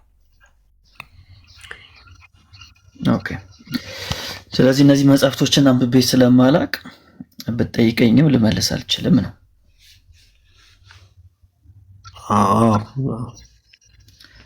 ኦኬ እሺ። ግን ምንድነው ዋናው ነገር በተለይም ነገረ ድህነት ያሉ በኦርቶዶክስ ቤተክርስቲያን ያሉ ጽሁፎች ከነገረ ድህነት አስተምሮ ጋራ ይጣረሳሉ፣ ይጋጫሉ። ለማርያም የተሰጠው ቦታም ደግሞ መጽሐፍ ቅዱሳዊ አይደለም። ምክንያቱም አንተ እንዳልከው እነዚህ መጽሐፍቶችንም አንብበህ ባታውቅም ግን ቤተክርስቲያኒቷ የአምልኮ መጽሐፍቶቿ ናቸው። እነዚህ መጽሐፍቶች አሁን እኔ የምጠቅሳቸው መጽሐፎች ቅዳሴዋን ብናይ ውዳሴ ማርያም፣ ምናልባት ፍልሰታን አስቀድሰህ ታውቃለህ? ጾመህ ታውቃለህ? አዎ ጾሜ አውቃለሁ። ፍልሰታ እንግዲህ ጾመህ የምታውቅ ከሆነ ቅዳሴ ላይ በተለይ ውዳሴ ማርያም ትርጓሜ እና ቅዳሴ ማርያም ትርጓሜ የፍልሰታ ሰሞን በደንብ የሚነበብ መጽሐፍ ነው እና እዛ መጽሐፍ ላይ እንግዲህ ማርያም የኃጢአተኞች መድኃኒት እንደሆነች፣ ይህ ብቻ አይደለም፣ እግዚአብሔር ማርያምን ነጥቆ ወደ ገነት አስገብቶ ከአቤል ጀምሮ ላሉት ሁሉ ነፍሳት ማርያምን እያሳየ አመስግኗት፣ እቺ ለእናንተ መድኃኒት ነች እያለ ከአቤል ጀምሮ ለነበሩት ጠቅላላ ደጋግ አባቶች ማርያምን እንዲያመሰግኗት፣ መድኃኒታችን ነሽ እያሉ እንዲያመሰግኗት እግዚአብሔር አድርጓል ይላል። ይህ እንግዲህ እንዳልኩ በቤተክርስቲያኒቷ ውስጥ የሚነበብ የሚተረጎም መጽሐፍ ነው። ስለዚህ የኦርቶዶክስ ቤተክርስቲያን እንደ ኦክሲጅን በለው የምተነፍስበት ጽሁፎቿ ናቸው፣ መጽሐፍቶቿ ናቸው። እነዚህን ጽሁፎች ነው እነሱ ሲያነቡላቸው ህዝቡ አሜን የሚለው ማለት ነው። ምናልባት አንተ አንብበህ አታውቅም፣ ግን ባይ ዲፎልት ሳታስበው እዛ የምትገኝ ከሆነ አሜን ብለሃል ማለት ነው። በሌላ አገላለጥ ፍልሰታ ጾም ላይ ከየት ከአሜን ማለት አይቀርም፣ መስማማት አይቀርም። ግን የሚነበበው ይሄ ጽሁፍ ነው። ምናልባት ሰው ኮንሽስ ላይሆን ይችላል። ለዛ ነው ብዙ ጊዜ እኛ ገልጠን ስናነብ እኛም ብዙ ሰው ይቃወመናል። ግን ባይ ዲፎልት ግን እዛ ሄዶ ሲነበብለት አሜን ይላል ማለት ነው። ከዛ አንጻር ነው። እንግዲህ ወንድሞች የምጨምሩት ነገር ካለ እናንተም ደግሞ የሆነ ነገር በሉ። እኔ ብዙ ቆየሁ። ታንክ ዩ ጆ ዳኒ ቀጥል። ከዛ በፊት ግን የቅድሟን ሜሎስን አይደል ጠየቀኝ ሮሜ 8:34 አንድ የኢትዮጵያ ቴንክ ዩ ትቀጥላለህ። ጆ ገባህ? ግን የኢሳያስ ትንቢት ገብተዋል፣ ተረድተዋል፣ አይተዋል? ከዚህ ቤት ሜላ ያለ ኤርሚያን ያላሸም አሁን ለመጀመሪያ ጊዜ ያገናኘልኝ ከኢሳያስ ትንቢት ጋር ስለ መሲሁ ነው የሚለውን ነገር ቦታው ላይ በደንብ ሪሰርች አድርጌ ሌላ ቀን በደንብ እንወያይበታለን። ምክንያቱም ይህንን የመጽሐፍ ቅዱስ ክፍል ከዛ ጋር ያገናኘልኝ ሰው ከዚህ በፊት አልነበረም። ቃሉ ይመሳሰላል። በእርግጥ ግን ስለ መሲሁ ነው የሚለውን በደንብ ሪሰርች አድርጌ ሌላ ቀን እንወያይበታለን ብዬ ነው እንትን አዞናል ብሎ ሲል ሐዋርያው ያዘዛቸው ጌታ መሆኑ ይታወቃል አይደል?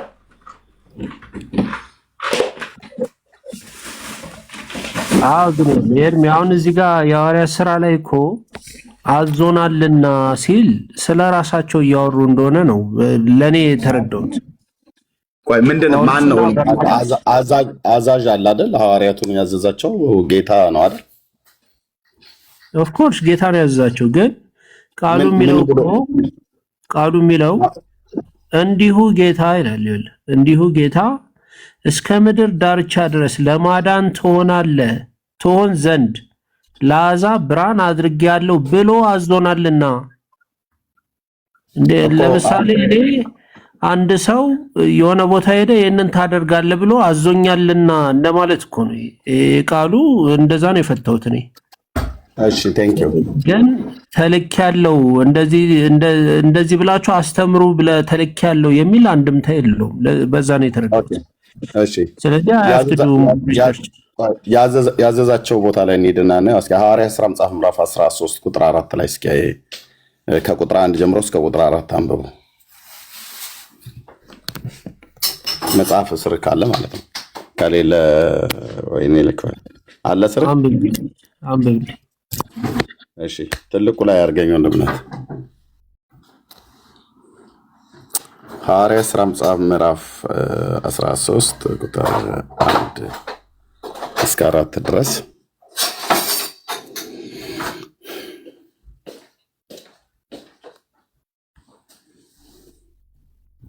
እሺ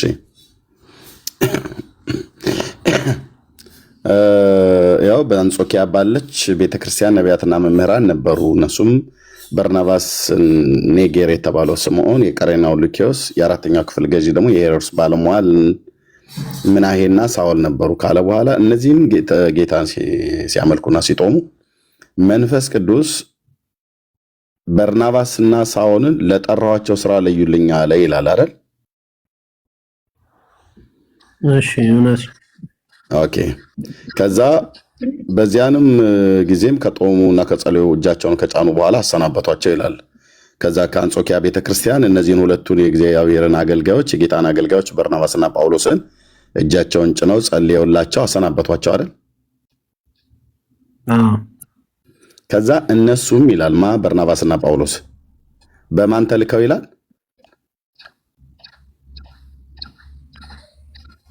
ካሜራ ይታይከው። በመንፈስ ቅዱስ ተልከው ወደ ሴሎቅያ ወረዱ። ከዚያም በመርከብ ወደ ቆጵሮስ ሄዱ። በስልምናም በነበሩ ጊዜ በአይሁድ ምኩራቦች የእግዚአብሔርን ቃል ሰበኩ።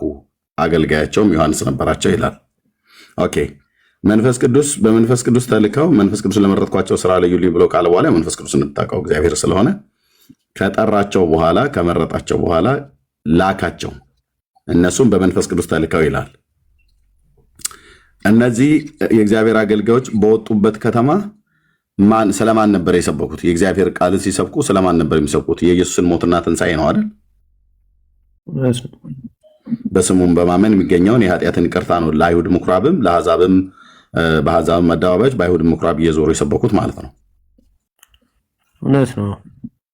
ሕይወትና አለመጥፋት በማን ነው ብሎ ነው ጳውሎስ የሰበከው? በእኔ ነው በበርናባስ ነው ብሎ ያለው ወይስ በእግዚአብሔር ልጅ በኢየሱስ ክርስቶስ ነው? ኢየሱስ ክርስቶስ ነው። ኦፍ ኮርስ በቃ ያ። ስለዚህ ለምድር እስከ ምድር ዳር ድረስ መድኃኒት ትሆን ዘንድ ብሎ ያለው ለጳውሎስ ሳይሆን ያን ብለን ካል ጳውሎስ እስከ ምድር ዳር ድረስም ራሱ አልሄደም።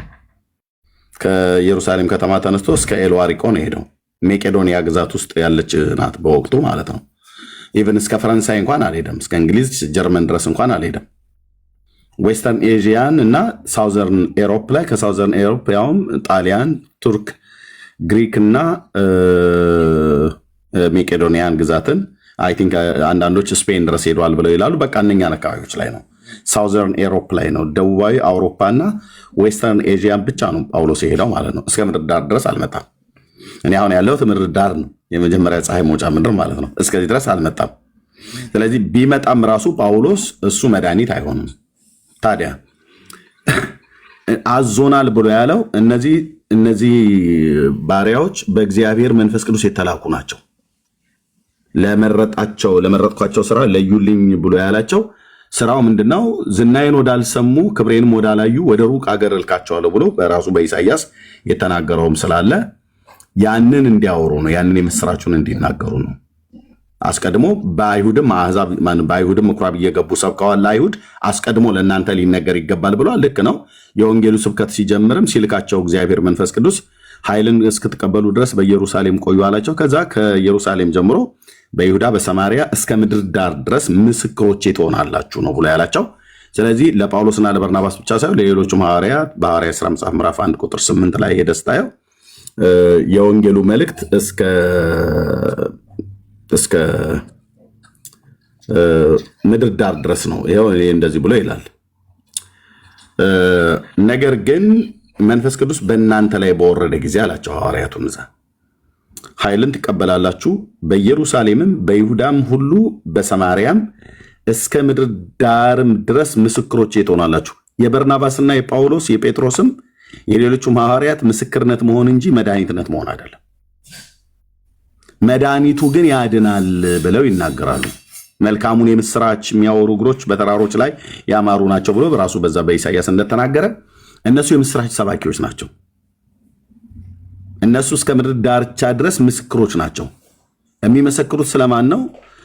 ስለ እግዚአብሔር ልጅ ስለ ዳዊት ልጅ ስለ ኢየሱስ ክርስቶስ ለሰው ልጆች በደልና ኃጢአት እንደሞተ በስሙም በማመንም ንስሐና የኃጢአት ይቅርታ ከኢየሩሳሌም ጀምሮ ይሰበካል ነው ብሎ ያለው። ንስሐና የኃጢአት ይቅርታ ከኢየሩሳሌም ጀምሮ በአሕዛብ ሁሉ ነው የሚሰበከው።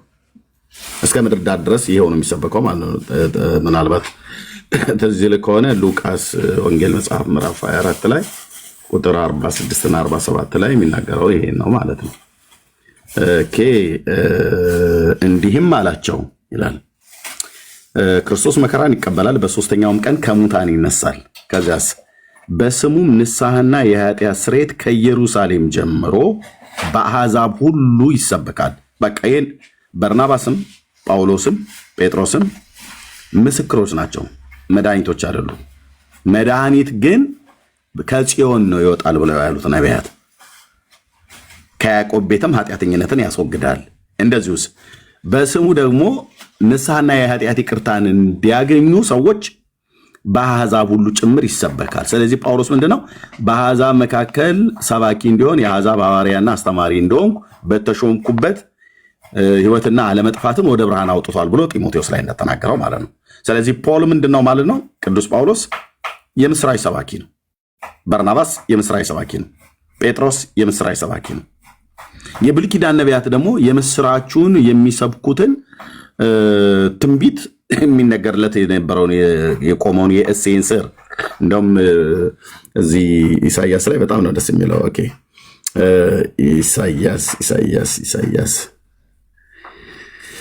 ኢሳያስ ላይ እንደዚህ ይላል። ቆይ እናሳይ።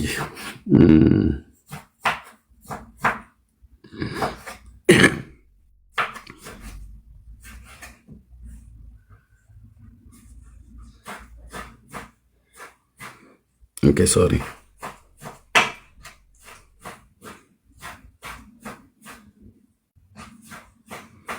ኦኬ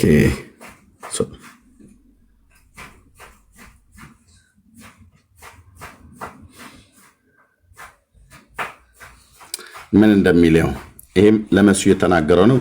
ኢሳያስ ከእሴይ ግንድ በትር ይወጣል፣ ከስሩም ቁጥቋጥ ያፈራል። እግዚአብሔር መንፈስ፣ የጥበብና የማስተዋል መንፈስ፣ የምክርና የኃይል መንፈስ፣ የእውቀትና እግዚአብሔር የመፍራት መንፈስ ያርፍበታል። ስለ መሲሁ ነው። እግዚአብሔርን በመፍራቱ ደስታውን ያያል። ዓይኑም እንደምታይ ጆሮም እንደምትሰማ አይበይንም። ነገር ግን ለድሆች በጽድቅ ይፈርዳል፣ ለምድር የዋሆችም በቅነት ይበይናል። በአፉም በትር ምድርን ይመታል፣ በከንፈሩም እስትንፋስ ክፉዎቹን ይገላል። የወገቡ መታጠቂያ ጽድቅ፣ የጎኑም መቀነት ታማኝነት ይሆናል። ተኩላ ከበግ ጠቦት ጋር ይቀመጣል፣ ነብርም ከፍየል ጋር ይተኛል። ጥጃና የአንበሳ ደቦልም ፍሪዳም በአንድነት ያርፋሉ፣ ታናሽም ልጅም ይመራቸዋል። ላምና ድብም አብረው ይሰማራሉ፣ ግልገሎቻቸውን በአንድነት ያርፋሉ። አንበሳ እንደ በሬ ገለባ ይበላል፣ የሚጠባም ሕፃናት በእባብ ጉድጓድ ላይ ይጫወታል። ጡት የጣለውንም ሕፃን በእፉኝት ቤት ላይ እጁን ይጭናል። በተቀደሰው ተራራዬም ላይ ሁሉ አይጎዳም አይጠፉምም። ውሃ ባህርን እንደሚከድን ምድር እግዚአብሔርን በማወቅ ትሞላለች ይላል። ባይዘው ይሄ ከዚህ ከቁጥር 6 እስከ ቁጥር 9 ድረስ ገና ያልተፈጸመ ነው። ጌታ ሲመጣ በምድር ላይ በሚነግስበት ሰዓት ላይ የሚፈጸም ነው። በዳግም ምጽአቱ በሚመጣ ሰዓት ላይ ምድር እግዚአብሔርን በማወቅ ትሞላለች። ሚንስ እግዚአብሔር ራሱ በኢየሩሳሌም እግዚአብሔር አንድ ይሆናል፣ ስሙም አንድ ብሎ የተባለበት በነ ዘካርያስ በሌሎችም የተነገረው ማለት ነው። ይሄ ሁሉ ከመሲሁ ጋር በተገናኘ ነው የሚናገረው። አሁንም ካለ በኋላ በዚያን ቀን እንዲህ ይሆናል፣ ለአሕዛብ ምልክት ሊሆን የቆመውን የእሴይን ስር አሕዛብ ይፈልጉታል፣ ማረፊያውም የተከበረ ይሆናል ብሎ ይላል። አሕዛብ ይፈልጉታል። የእሴይ ስር ማን ነው? መሲሁም ማለት ነው። ሌላ ከእሴይ ቤት የሚፈለግ ማንም የለም። ከዳዊት ቤት የሚፈለግ ማንም የለም። እግዚአብሔር የመዳንን ቀንድ ከዳዊት ቤት ነው ያስነሳው፣ ዘካርያስ ትንቢት ሲናገር ማለት ነው።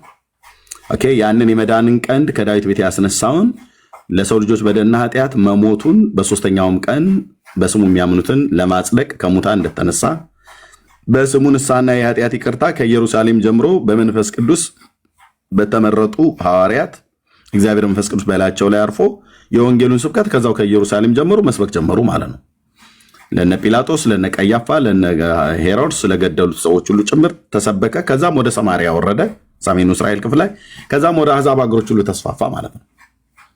ስለዚህ ጳውሎስና በርናባስ ምንድናቸው? የምስራች ሰባኪዎች ናቸው። በመንፈስ ቅዱስ ተልከው የምስራቹ አዳኙ ያድናል ብለው ኢየሱስ ያድናል ብለው ነው የሰበኩት ማለት ነው። ለሕዝብም ለአሕዛብም ማለት ነው እንጂ ጳውሎስ እኔ መድኃኒት ነኝ እኔ ብርሃን ነኝ አላለም።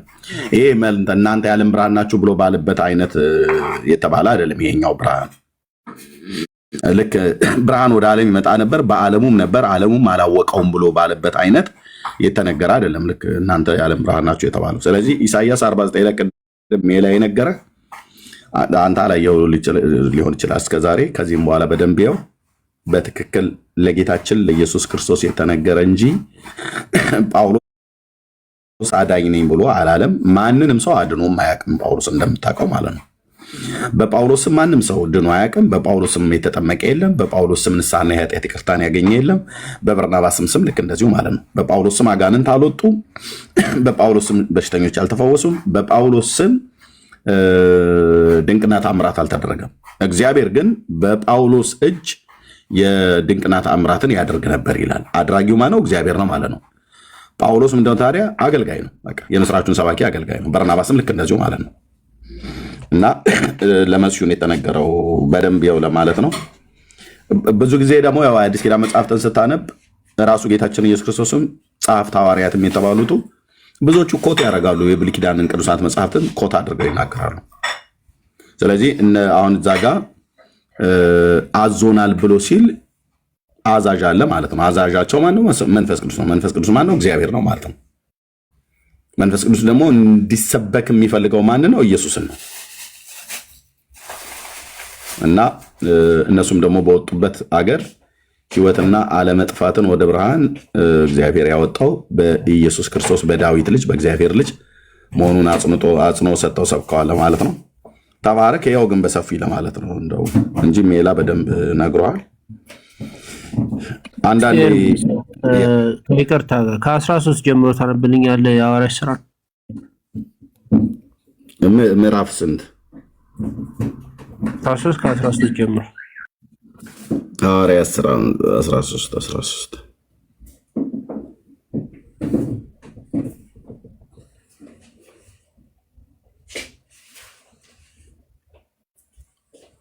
እሺ። ጳውሎስም ከጓደኞቹ ጋር ከጳፋ ተነስቶ ወደ ጵንፍልያ ወደምትሆን ወደ ጴርጌን መጣ። ዮሐንስ ከነሱም ጋር ተለይቶ ወደ ኢየሩሳሌም ተመለሰ። እነሱ ግን ከጴርጌን አልፈው ወደ ጲስዲያ ወደምትሆን ወደ አንጾኪያ ደረሱ። በሰንበትም ቀን ወደ ምኩራብ ገብተው ተቀመጡ። ሕግና ነቢያትም ከተነበቡ በኋላ የምኩራብ አለቆች ወንድሞች ሆይ ሕዝብን የሚመክር ቃል እንዳላችሁ ተናገሩ ብለው ላኩባቸው ማለት ነው። የአይሁዳውያን መሆናቸውን ስላወቁ ላኩባቸው። ጳውሎስም ተነሳና እጁን ጠቅሶ እንዲህ አለ። የእስራኤል ሰዎች እግዚአብሔርን የምትፈሩ ሆይ ስሙ። የዚህ የእስራኤል አምላክ የእስራኤል ሕዝብ አምላክ አባቶቻችንን መርጦ በግብፅ ሀገር በእንግድነት ሳሉ ሕዝቡን ከፍ ከፍ አድርጋቸው፣ ከፍ ባለችውም ክንዱ ከዚያ ያወጣቸው። በበረሃም 40 ዓመት ያህል መገባቸው። በከነዓንም አገር 7 አሕዛብ አጥፍቶ ምድራቸውን አወረሳቸው። ከዚህም በኋላ እስከ ነቢዩ እስከ ሳሙኤል ድረስ 450 ዓመት ያህል መሳፍንትን ሰጣቸው። ከዚያም ወዲያ ንጉሥ ያነግስላቸው ዘንድ ለመኑት። እግዚአብሔርም ከብንያም ወገን የሚሆንን የቂስን ልጅ ሳኦልን 40 ዓመት ሰጣቸው። እርሱንም ከሻረው በኋላ ዳዊትንም በእርሱ ላይ እንዲነግስ አስነሳው።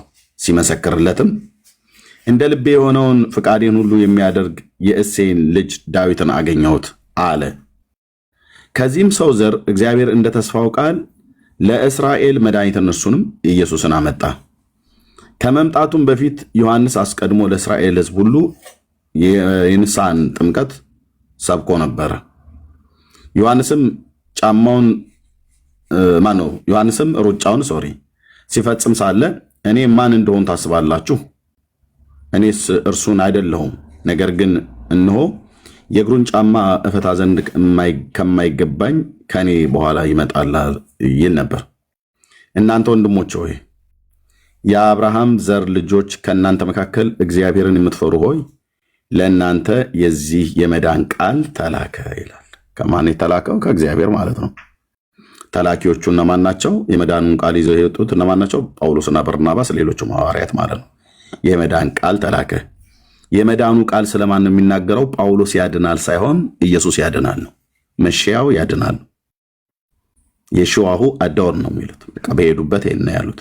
እሺ አሁን ይህንን ቦታ የተረዳውበት መንገድ ቅዱስ ጳውሎስ ያድናል ራሱ እንግዲህ መድኃኒት ነው ሳይሆን መዳን ትሆን ዘንድ ቃሉን ስለያዘ መድኃኒት ተብሏል ነው። ለመዳን ትሆናለህ እስከ ምድር ዳርቻ ድረስ ለመዳን ትሆናለህ የሚል ሜሴጅ አለ የሚል ነገር ተቀምጧል። የለም ጆይ ለመዳን ትሆናለህ የተባለ ከኢየሱስ እስከ ምድር ዳር ለመዳን ትሆናለህ የተባለ አንድም ፍጡር በእግዚአብሔር የተነገረለት የለም። የመዳኑ ቃል ከእናንተ መካከል ተላከ እያላቸው እኮ ነው 26 የመዳኑን ቃል ነው የላከው በእነ ጳውሎስ ይችላል። እሱን መሰለኝ ታች ላይ የደገመው እሱን መሰለኝ ኤርሚ። ቆይ በመዝሙር 2 ላይ ለምሳሌ እንደዚህ የሚል ቃል አለ። ለምነኝ አሕዛብን ለርስትህ የምድርንም ዳርቻ ለግዛትህ እሰጣለሁ የሚል ቃል አለ። ታስታውሳለህ? እሱን ክፍል መዝሙር 2 ላይ ኦኬ። ስለዚህ እስከ ምድር ዳር ድረስ ለመድኃኒት እንዲሆን ጳውሎስ አልተሰጠም። ምክንያቱም አንደኛ ጳውሎስ ሲጀምር መድኃኒት አይደለም፣ ሆኖም አያውቅም፣ ሊሆንም አይችልም። ማንም ፍጡር የሆነ ጻድቃን አብርሃም፣ ይስሐቅ፣ ያዕቆብ፣ ሙሴ፣ ኤልያስ በላቸው መላእክት በላቸው መድኃኒት ሆነው አያውቁም፣ ሊሆኑም አይችሉም። በነ ጳውሎስ እጅ ግን የመዳን ቃል ግን ተልኳል። እዚህ የመዳን ቃል አላቸው እኮ የአብርሃም ዘር ልጆች ከእናንተ መካከል እግዚአብሔርን የምትፈሩ ሆይ ለእናንተ ራሱ ለአይሁዳውያን ማለት ነው። የአብርሃም ዘር የተባሉት አይሁዳውያን ናቸው። ለእናንተ የዚህ የመዳን ቃል ተላከ ካለ በኋላ በኢየሩሳሌም የሚኖሩ ሰዎች አለቆቻቸው እነርሱና በየሰንበቱ የሚነበቡትን የነቢያትን ድምፆች ስላላወቁ በፍርዳቸው ፈጽመዋልና ለሞት የሚያደርስ ምንም አንድስ እንኳን ባያገኙበት ይገድሉት ዘንድ ጲላጦስን ለመኑታል። አየው፣ ቀጥታ የሚናገረው ይሄ መዳን ቃል ሰዎች ራሱ አይሁዳውያንም የሆኑ አሕዛብ ሰምተው ይድኑ ዘንድ ስለማን የሚናገረው? ገደሉት ይላል። ስለ ጌታ ማለት ነው። ስለ እርሱ የተጻፈ ሁሉ በፈጸሙ ጊዜ ከእንጨት አውርደው በመቃብር አኖሩት። ይሄ ነው የመዳኑ ቃል። ስለዚህ ጌታ ሞቱና ትንሣኤውን ብሎ ማዳኝነቱን መመስከር ማለት ነው። ከዛስ በሕዝብ ዘንድ ምስክሮች ለሆኑ ከነርሱ ጋራ ከገሊላ ወደ ኢየሩሳሌም ለወጡት ብዙ ቀን ታያቸው። እኛም ለአባቶቻችን የተሰጠውን ተስፋ የምስራቹን ለእናንተ እንሰብካለን። አየው የምስራቹን ሰባኪዎች ናቸው። ምንድነው የምስራቹ? ኢየሱስ ክርስቶስ ለሰው ልጆች በደልና ኃጢአት ሞቷል። በስሙ ብታምኑ የኃጢአታችሁን ይቅርታ ታገኛላችሁ። ለእኛም ለአባቶች የተሰጠውን ተስፋ መሺሃው ነው ያድናል። መሺሃው እስራኤልንም ያድናል፣ ከእስራኤልም ቤት ውጭ ያሉትን እስከ ምድር ዳር ድረስ መድኃኒት ይሆን ዘንድ የተነገረለት እሱ ነውና እሱን እንሰብካለን ነው። ስለዚህ ለአባቶች የተሰጠውን ተስፋ የምስራቹን ለእናንተ እንሰብካለን አለ። የምስራቹ የመዳን ቃል ነው ማለት ነው። ይህንንም ተስፋ እግዚአብሔር በሁለተኛው መዝሙር ይኸው ላመጣው ቅድም ያልኩትን ደግሞ አንተ ልጄ ነህ እኔ ዛሬ ወለድኩ ተብሎ እንደተጻፈ ኢየሱስን አስነስቶ ለእኛና ለልጆቹ ፈጽሟልና ከዛስ እንደገናም ወደ መበስበስ እንዳይመለስ ከሙታን እንዳስነሳው እንዲህ ብሎ ተናግሯል። የታመነውን የዳዊትን ቅዱስ ተስፋ እሰጣችኋለሁ። ደግሞም በሌላ ስፍራ እንዲህ ይላልና ቅዱስን መበስበስ ያይ ዘንድ አትሰጠውም። ስለ ኢየሱስ ነው። ይሄም ዳዊት በራሱ ዘመን እግዚአብሔርን ሐሳብ ካገለገለ በኋላ ከአባቶቹ ጋር አንቀላፋ፣ ከአባቶቹም ጋር ተጨምሮ መበስበስን አየ ይላል። ዳዊት መበስበስን አይቷል። ኢየሱስ ግን መበስበስን አላየም። በመዝሙር መጽሐፍት ላይ ቅዱስ መበስበስን ያይ ዘንድ አትሰጠውም ብሎ ያለው ዳዊት ስለ ራሱ ሳይሆን የተናገረው ስለ ልጁ ነው፣ ስለ መሺያው ነው፣ ስለ ኢየሱስ ነው። ዳዊትማ ከአባቶቹ ጋር ተጨምሮ በስብሷል። ይህንን የሚሟገቱት እነሱ ዳዊት ስለ ራሱ ነው የተናገረው ብለው ሙግት ያቀርባሉ፣ አይሁዳውያኑ ማለት ነው። አይ ነው አይደለም ነው። ጴጥሮስም በሐዋርያት ሥራ መጽሐፍ ምዕራፍ 2 ላይ ይህንኑ ቃል ተናግሯል። ስለ አባቶች አለቃ ወንድሞች ስለ አባቶች አለቃ ስለ ዳዊት እንደሞተና እንደተቀበረ በግልጥ እናገር ዘንድ ፍቀዱልኝ አላቸው። መቃብሩ እስከ ዛሬ ድረስ በእኛ ዘንድ አይደለም ወይ? እና መቃብሩ እኮ አለ፣ መበስበስን አይቷል ዳዊት። እና ይሄ ቅዱስ መበስበስን ያይ ዘንድ አትሰጠውም ብሎ ያለው ግን ነቢይ ስለሆነ ከወገቡ ፍሬ እግዚአብሔር በዙፋኑ ያስቀምጥ ዘንድ እግዚአብሔር መሐላ እንደማለለት ስላወቀ ስለ ክርስቶስ ትንሣኤ አስቀድሞ አይቶ ይላል። ማን ነው ያየው? ዳዊት ማለት ነው። ለምንድን ነው ያየው? ነቢይ ስለሆነ እግዚአብሔር አሳይቶታል። ስለ ልጁ ኢየሱስ የዳዊት ልጅ ስለሆነ ስለ ልጁ ትንሣኤ አስቀድሞ አይቷል ዳዊት ከሺህ ዓመት በፊት ማለት ነው። ስለ ትንሣኤው ብቻ ሳይሆን ስለ መከራው አይቷል፣ ስለ መሰቀሉ አይቷል። ዕጣ ልብሱ ላይ ሲጣጣሉ እጆቼና እግሮቼን ቸነከሩኝ ብሎ ሲናገር የነበረው ነገር በሙሉ ስለ ልጁ እና ዳዊት ግን መበስበስን አየ ይላል። ዳዊት መበስበስን አይቷል። ይኸው ከአባቶች ጋር ተጨምሮ ዳዊት በራሱ ዘመን እግዚአብሔርን ሐሳብ ካገለገለ በኋላ እንቀላፋ ማለት ሞተ ማለት ነው። ከዛስ ከአባቶቹም ጋር ተጨምሮ መበስበስን አየ። ይሄ ግን ከላይ ቅዱስ መበስበስን ያይ ዘንድ አትሰጠውም የተባለው ግን ዳዊት አይደለም እና ማን ነው? መሲሁ ነው። ይኸውልህ ይሄኛው መሲሁ ነው ዳዊት የተናገረለት። ቅዱስህ ብሎ ያለው መሲሁን ነው፣ ልጁን ነው ዳዊት እየተናገረ ያለው። ነቢይ ስለሆነ ግን እግዚአብሔር አስቀድሞ ስለገለጠለት አስቀድሞ ስለነገረው መበስበስን አላየም፣ ያይም ዘንድ አትሰጠውም ብሎ ያለው ስለ መሲሁ ነው። ዳዊትን ግን የምትሉ ከሆነ ይላል ጳውሎስን ብቻ ሳይሆን ጴጥሮስ በሐዋርያት ሥራ መጽሐፍ ምዕራፍ 2 ቁጥር 29 ጀምሮ ዳዊትን ግን የምትሉ ከሆነ ዳዊት በራሱ ዘመን እግዚአብሔርን ሐሳብ ካገለገለ በኋላ አንቀላፋ ማለት ሞተ በስጋ እና መሞት ብቻ ሳይሆን ከአባቶቹ ጋር ተጨምሮ መበስበስን አየ። ዳዊት መበስበስን አትሰጠውም ብሎ ያለውስ የዳዊት ልጅ የሆነው መሺያው ነው፣ ይሽዋ ነው እያለ ያለው። ኦኬ ይህን የምስራችን ሊሰብክ ነው። ይህንንም እግዚአብሔር አስነሳው።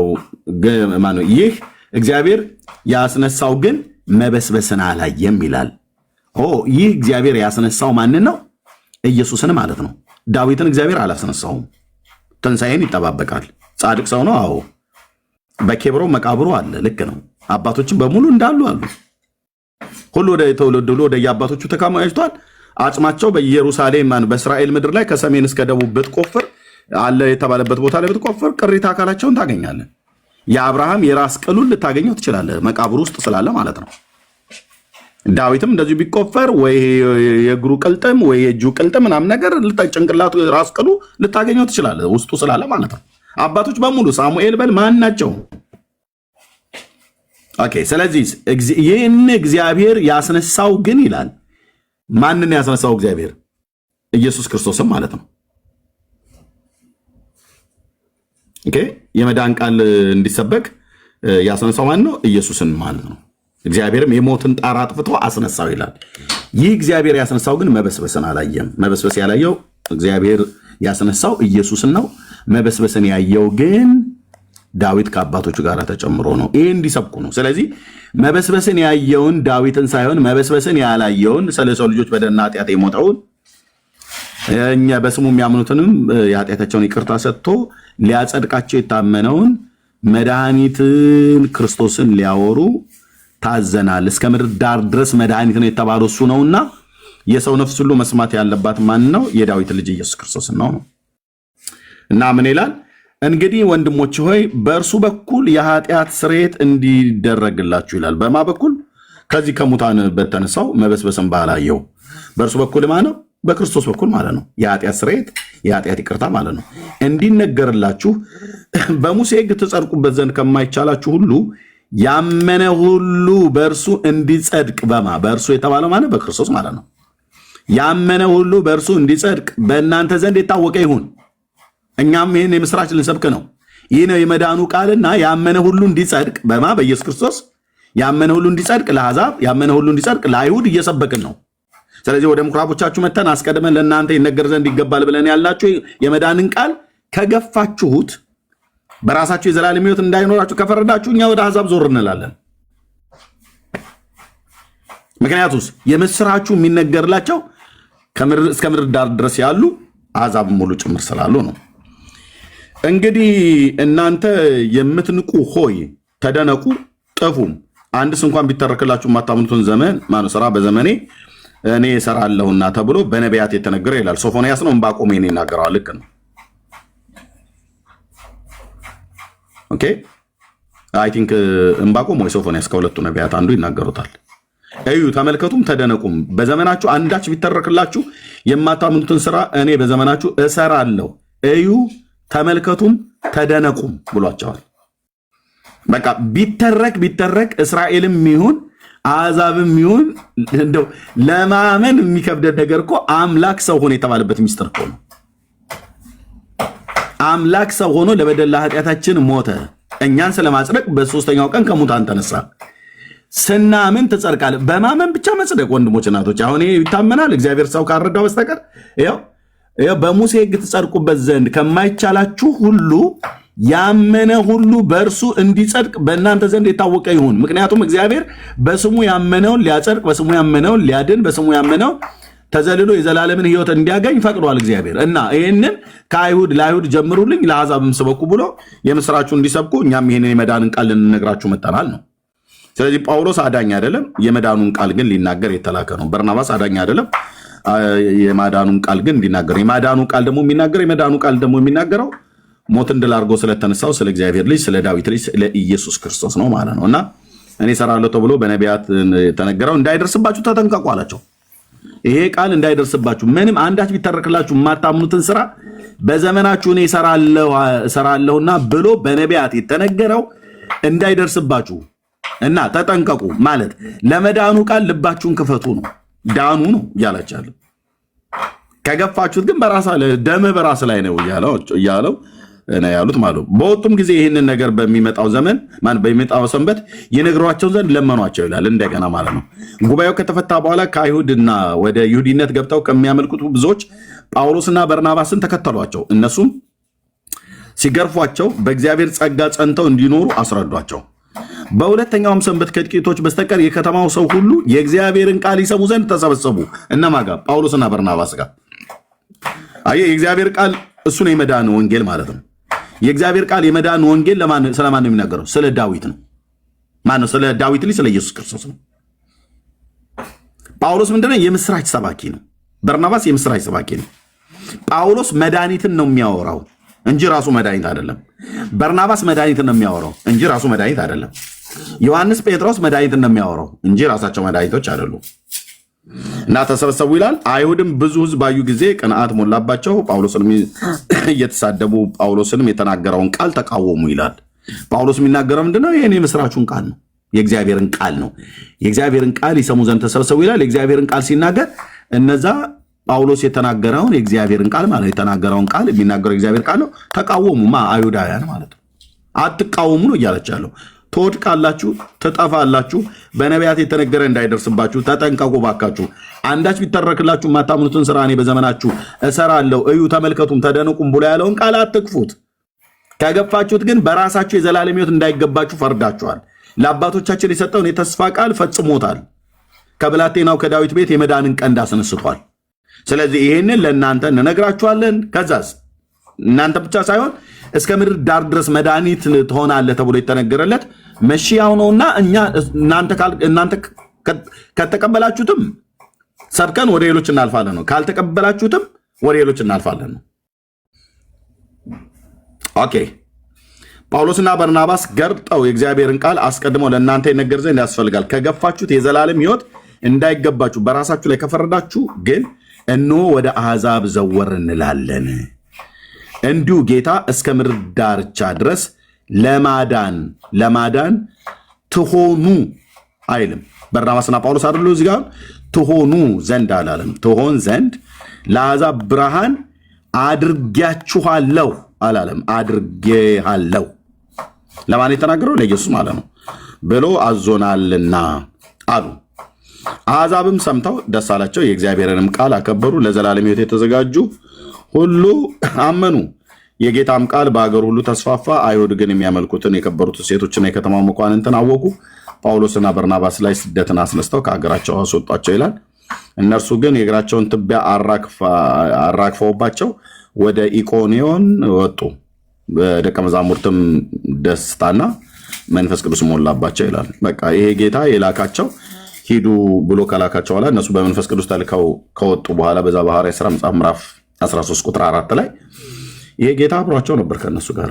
እነሆ እኔ እስከ ዓለም ፍጻሜ ድረስ ሁሉ ጊዜ ከእናንተ ጋር ነኝ ብሎ ያለ ጌታ ልኳቸው አልቀረም ወደኋላ። ሙሴን ወደ ፈርዖን እልክሃለሁ ብሎ እኔ ግን ከኋላ ሆኜ አጅብሃለሁ አይደለም ያለው፣ አብሮት ነበረ። እኔ አብሬ እወርዳለሁ ነው ያለው። ልክ መንፈስ ቅዱስም ሂዱ ብሎ ካለ በኋላ እሱ የሆነ ቦታ ላይ የቀረ አምላክ አይደለም። ሙሉ በኩል ስለሆነ ነበር። እግዚአብሔርም በድንቆችና በተአምራት በምልክቶች የታጀበ አገልግሎት እንዲያገለግሉ ዕውራንን ያበራ ነበር ጌታ በነ ጳውሎስ እጅ። ሙታን ያስነሳ ነበር፣ ድውያን ይፈወሱ ነበር፣ አጋንንቶች ይወጡ ነበር። የእግዚአብሔር ቃል በኃይል ይሰበክ ነበር። ሰዎች በእግዚአብሔር ልጅ በኢየሱስ ክርስቶስ አምነው ብዙዎች ወደ መዳን ይመጡ ነበር፣ ይጨመሩ ነበር። በእጆቻቸው ከሚደረገው ተአምራት እንኳን የተነሳ ሰዎች አማልክትን መስለው ሰዎች ከሰማይ ወርደዋል፣ አማልክት ሰዎችን መስለው ወርደዋል ብለው በልስጥራ ደርቤ ማለት ነው በሐዋርያት ሥራ መጽሐፍ ምዕራፍ 14 ላይ እንደተነገረ በልስጥራ ደርቤ አማልክት ሰዎችን መስለው ከሰማይ ወርደዋል ብለው ሊያመልኳቸው ሊሰውላቸው እንኳን ሲፈልጉ ልብሳቸውን እየቀደዱ የተናገሩት እዚህ ምዕራፍ 14 ላይ ማለት ነው። ይኸው በኢቆንያን ቋንቋ ቀድሞ ወደ አይሁድ ገብተው ከአይሁድና ከግሪክ ብዙ ሰዎችን እንዲያምኑ እስኪያምኑ ድረስ ተናገሩ ይላል። በማንም የሚያምኑት በጳውሎስ አይደለም፣ በበርናባስ አይደለም፣ በኢየሱስ ክርስቶስ ማለት ነው። ያላመኑ አይሁድ ግን የአሕዛብን ልብ በወንድሞች ላይ እንዲነሳ አነሳሱ፣ አስከፉም። ምልክትና ድንቅ በእጃቸው ይደረግ ዘንድ እየሰጠ ለጸጋው ቃል ስለመሰከረ ስለ ጌታ ገልጠው እየተናገሩ ረጅም ወራት ተቀመጡ ይላል። በቃ ስለ ጌታ ረጅም ወራት ገልጠው የሚናገሩ የሚሰብኩ የነበሩ የታመኑ የቃሉ አገልጋዮች ናቸው እንጂ እነሱ አዳኞች አይደሉም። ጌታ ነው የሚያድነው። ጌታን ገልጠው እየተናገሩ ነው። ከዛም የከተማው ሕዝብ ሁሉ ተከፍለው እኩሌቶቹ በአይሁድ እኩሌቶቹ ከሐዋርያት ጋር ሆኑ ይላል። ኦኬ እዚህ ቁጥር 14 ላይ አንዱ የተደረገው ነገር በተለይ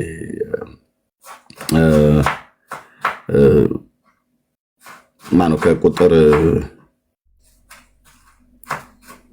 8 ጀምሮ በልስጥራም ማለት ነው እግሩ የሰለለ ከእናቱ ማፀን ጀምሮ አንካሳ ሆኖ ከቶ ሄዶ የማያውቅ አንድ ሰው ተቀምጦ ነበር። ይህም ሰው ጳውሎስ ሲናገር ይሰማ ነበር። ጳውሎስ በየሄደበት ይናገራል።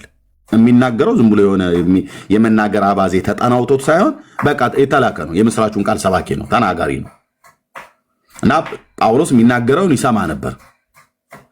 እርሱም ትኩር ብሎ ተመለከተውና ይድን ዘንድ እምነት እንዳለው ባየ ጊዜ በታላቅም ድምፅ ቀጥ ብለህ በእግርህ ቁም አለው። ብድግም ብሎ ተነስቶ ይመላለስ ነበር። ሕዝቡም ጳውሎስ ያደረገውን ባዩ ጊዜ ድምፃቸውን ከፍ አድርገው በሊቆንዮ ቋንቋ አማልክት ሰዎች መስለው ወደኛ ወርደዋል አሉ። በርናባስም ዲያ አሉት።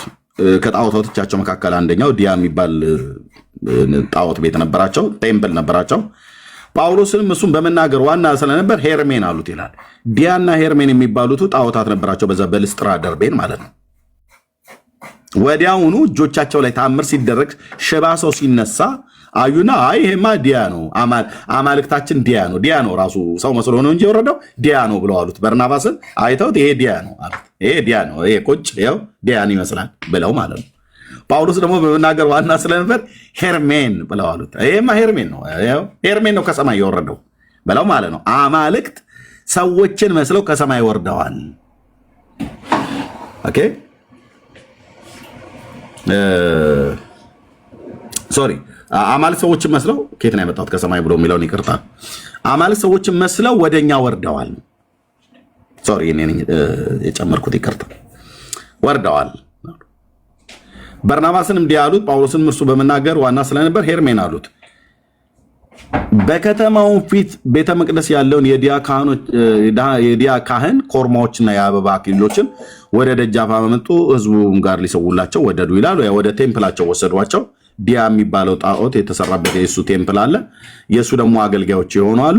የአበባ ጉንጉንና አክሊል አምጥተው ለምን አናደርግላቸውም ይገባል ብለን በለው ብለው በርናባስና ጳውሎስ ላይ ይዘው መጡ ማለት ነው። ሐዋርያትም በርናባስና ጳውሎስ ግን ይህን በሰሙ ጊዜ ልብሳቸውን ቀደው ወደ ህዝቡ መካከል እየጮሁ ሮጡ፣ እንዲህም አሉ፣ ይኸውልህ እናንተ ሰዎች ይህን ስለምን ታደርጋላችሁ?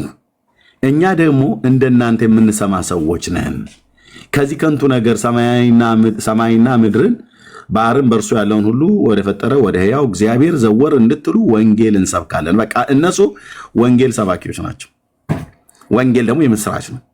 የምስራቹ ደግሞ ስለ እግዚአብሔር ልጅ ስለ ኢየሱስ ክርስቶስ ሞትና ትንሣኤ በስሙ በማመን የሚገኘውን የኃጢአትን ይቅርታ ለህዝብና ለአሕዛብ ለአይሁድና ለአሕዛብ የሚሰብኩ እነሱ ሰባኪዎች ናቸው። የምስራቹ ተናጋሪዎች ናቸው እንጂ አዳኞች አይደሉም ማለት ነው። እርሱም ባለፉት ትውልዶች አሕዛብን ሁሉ በገዛ ራሳቸው ጎዳና የሄዱ ዘንድ ተዋቸው፣ ከዚህም ሁሉ ጋር መልካምን ስራ እየሰሩ ከሰማይ ዝናብን ፍሬን የሚሆንበትንም ወራት ሲሰጠን ልባችንን በመብልና በደስታ ሲሞላው ራሱን ያለ ምስክር አልተወም። ይህንንም ብለው እንዳይሰው ህዝቡን በጭንቅ አተዋቸው፣ አማኑ አስተዋቸው ይላል። በቃ ስለዚህ የጆ ወጥቷል መሰለኝ የሜላ ቅድም ያለው በቃ እንዴት ደስ እንደሚለው ወንድሞች እናቶች የእግዚአብሔር ቃል ማለት ነው። ስለዚህ ጳውሎስ መድኃኒት ሆኖ አያውቅም። ጳውሎስ አዳኝ አይደለም። በርናባስም አዳኝ አይደለም። ጴጥሮስም አዳኝ አይደለም። ጴጥሮስም አዳኝ አይደለም። ዮሐንስም አዳኝ አይደለም። የብሉይ ኪዳን ነቢያት አዳኞች አይደሉም። የአዲስ ኪዳን ሐዋርያት አዳኞች አይደሉም። የጌታ እናት ማርያም አዳኝ አይደለችም። ማናቸውም አዳኞች አይደሉም። ማናቸውም ደህንነት ከእግዚአብሔር ዘንድ ነው፣ ማዳን የበጉ ነው ያለው። በቃ አለቀ ወንድሞች እናቶች። ምንም ሌላ እግዚአብሔር ተለጣፊ ተደራቢ የሆነ ሌላ አዳኝ የለውም። ለሕዝብና ለአሕዛብ ለአይሁድም ለግሪክም ሰዎች እንዲነገርለት እግዚአብሔር የሚፈልገው ስለ ልጁ ነው፣ ስለማንም አይደለም። ስለዚህ ባርናባስና ጳውሎስ የምስራች ሰባኪዎች ናቸው እንጂ መድኃኒቶች አይደሉም ለማለት ነው። ተባረኩ። ቴንኪው። መቀጠል ትችላላችሁ ወንድምነት። ትልቁ ላይ ሁለት ሀብታም እንዲመች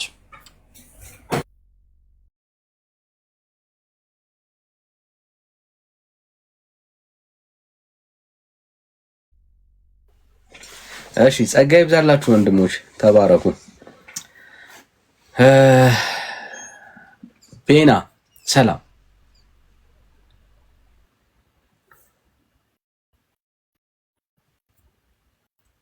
ቤና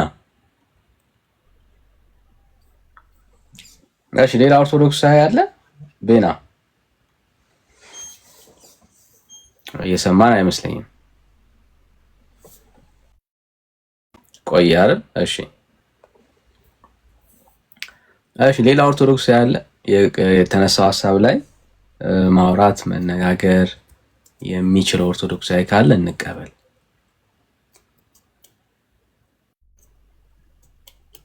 ከባድ ነው ከዚህ በኋላ ለማውራት፣ ግን እንደው ትኖራላችሁ ብዬ አስባለሁ።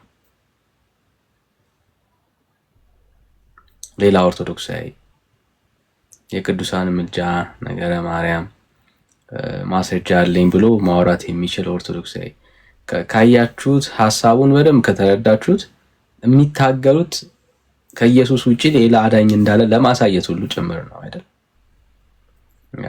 ከጌታ ውጪ ሌላ አዳኝ አለ ብሎ ማስረጃ ለማቅረብ ነው የሚታገሉት።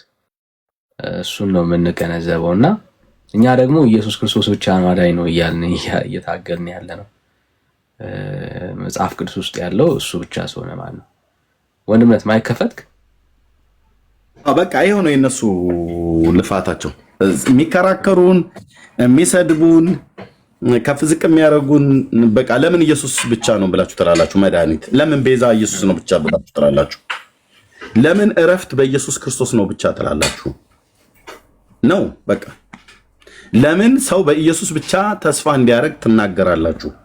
ተስፋ እኮ ሌሎችም ይሆናሉ ብሎ የሚለው ማርያም ተስፋዬ ነች ይላል። ተክልዬ ተስፋዬ ነው ይላል። አርሴማ እጣ ክፍሌ ነች ይላል። ይመጣና ማለት ነው። እኛ ደግሞ ማንም ተስፋ ክርስቶስ ነው፣ መድኃኒት ክርስቶስ ነው፣ ብርሃን ክርስቶስ ነው፣ ቤዛችን ክርስቶስ ነው። እና ልክ ነህ ወንድምነት።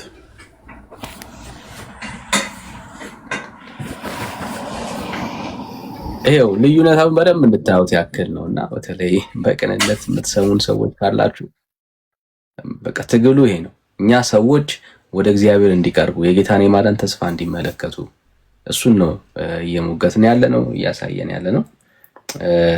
ቤተክርስቲያኒቷ በክርስቶስ ኢየሱስ እንዳላረፈች ማሳያ የሚሆኑት ኢየሱስን ትተው አገልጋዮቿ ቤተክርስቲያኒቷ የምታስተምራቸው ምንድነው? ከኢየሱስ ውጪ የመዳን ተስፋ ከጌታ ውጪ ሰዎች የሚረኩበት ህይወት እንዳለ ለማሳየት ነው የምትታገለው። እና ከእንደዚህ አይነት የጨለማ ትምህርት ራሳችሁን ጠብቁ፣ ወደ እግዚአብሔር ሐሳብ ተመለሱ።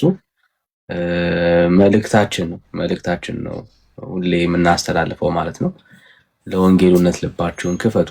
ሰላም መቅዲ፣ እንዴት ነሽ? ሰላም መቅዲ።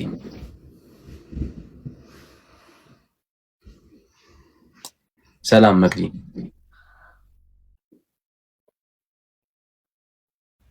እሺ እየሰማሽን አይደለም ብዬ አስባለሁ። ተሳስተሽ ይሆናል። እሺ ቦዛ ሰላም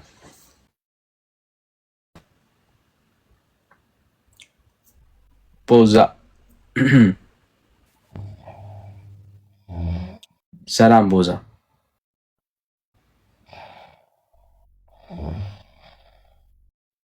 ሰላም ወዳጄ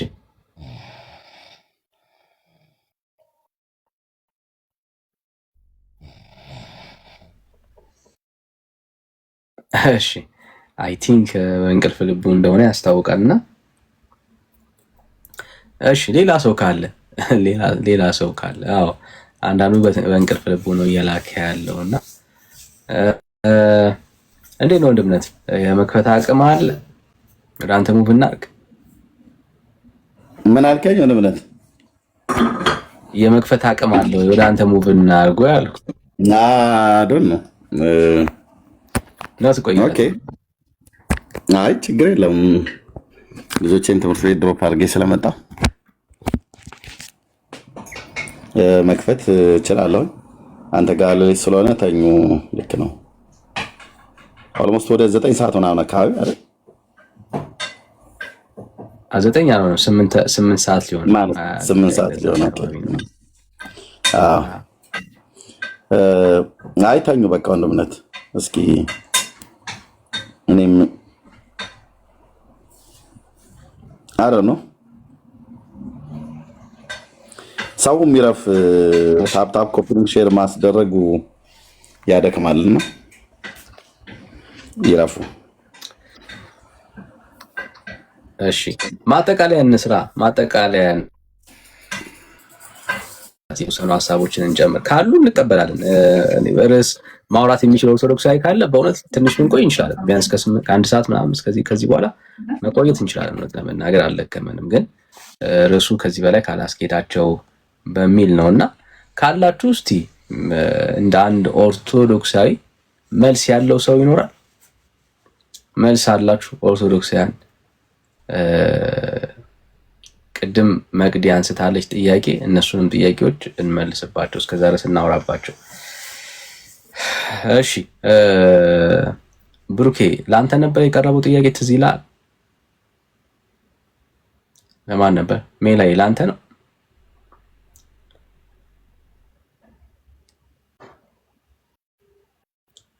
ሜላጅ ለማን ነበር?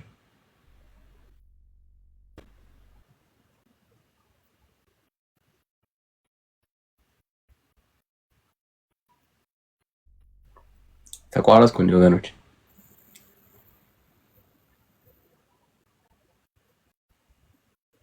ትሰማለህ?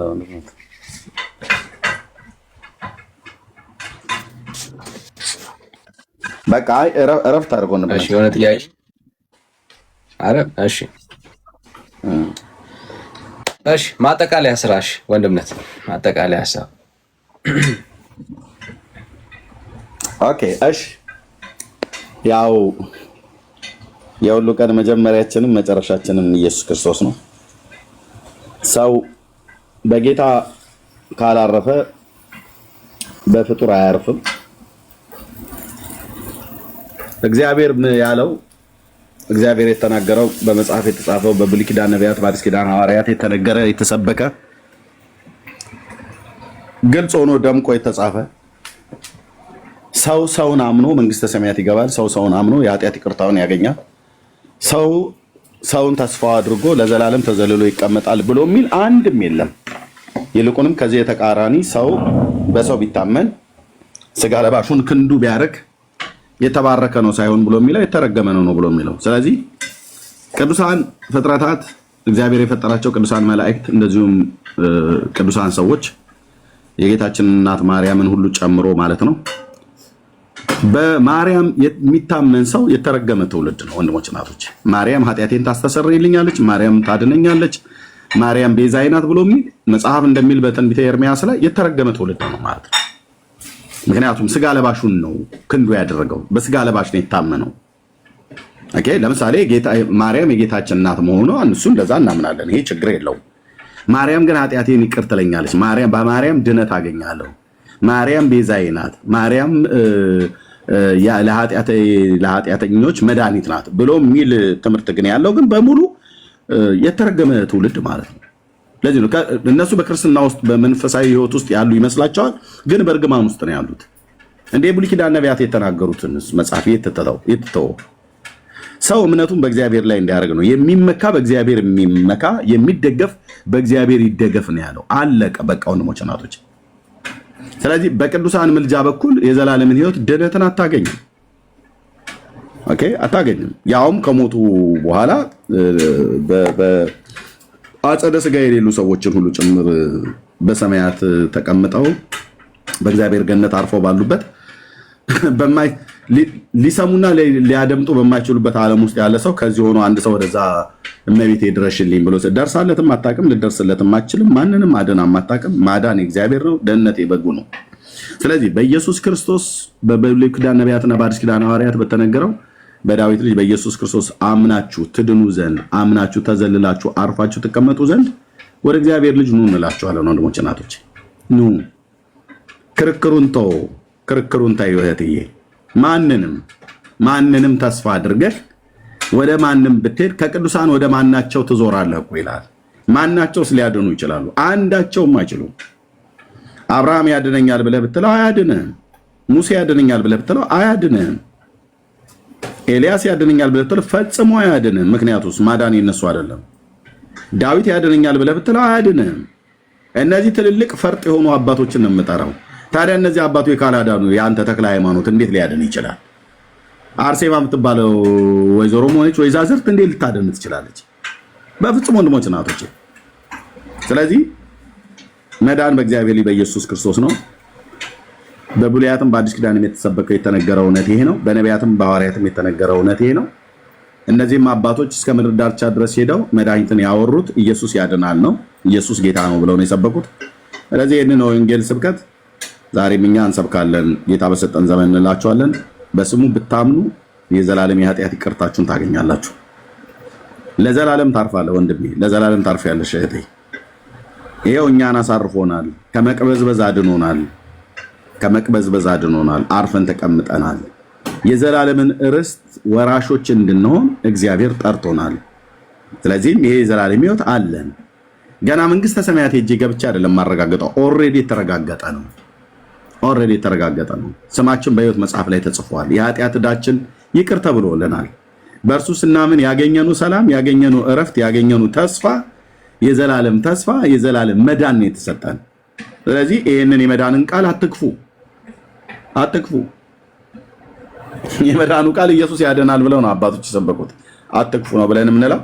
ጸጋና ሰላም ይብዛላችሁ። ጌታን ለመቀበል የምትፈልጉ ሰዎች ካላችሁ በውስጥ መስመርኛን አግኙ። እዚህ ያለን እኔንም ወንድምነትን ዳንኤልን እንደዚሁም ብርኬንም ሜላንም በውስጥ መስመር 7 ቁጥር ብጽፉልን ሜሴጅ ላይ እናገኛቸዋለን። ዘመናችንን ሰጥተን የምናገለግለው ወንጌል ስለሆነ እናገኛቸዋለን፣ እንጸልይላችኋለን። ባላችሁበት ምድር አቅራቢያችሁ ባለ ከጤናማ ቸርች ጋር እናገናኛችኋለን። ኢየሱስ ሕይወት ነው እህቴ፣ ኢየሱስ ሕይወት ነው። እሱ ሕይወት ሊሆንልን ሊበዛልን ከሰማያት መጥቶ እንዴት ወደ ፍጡር ዞር ትላለህ? ወንድም አለ ወደ ማናቸው ዞር ትላለህ? ማን ሕይወት አለና? ሕይወቱን የሰጠን ነው ሕይወታችን እንጂ ሕይወታቸውን ያልሰጡ ለኛ ሕይወት ሊሆኑ አይችሉም። ሕይወት ወደሆነው ራስ ወደሆነው ወደ ክርስቶስ ነው እንላችኋለን። ተባረክ ወንድምነት፣ ጸጋ ይብዛልህ። ሰላም እደር። አሜን። ጸጋ ይብዛላችሁ። ተባረኩ። መልካም አዳር ይሁንላችሁ። ወንድሞችን ላስወረዳቸው መጀመሪያ ተባረኩ። መልካም አዳር፣ መልካም ምሽት እንደየሰዓት አቆጣጠራችሁ ተባረኩ።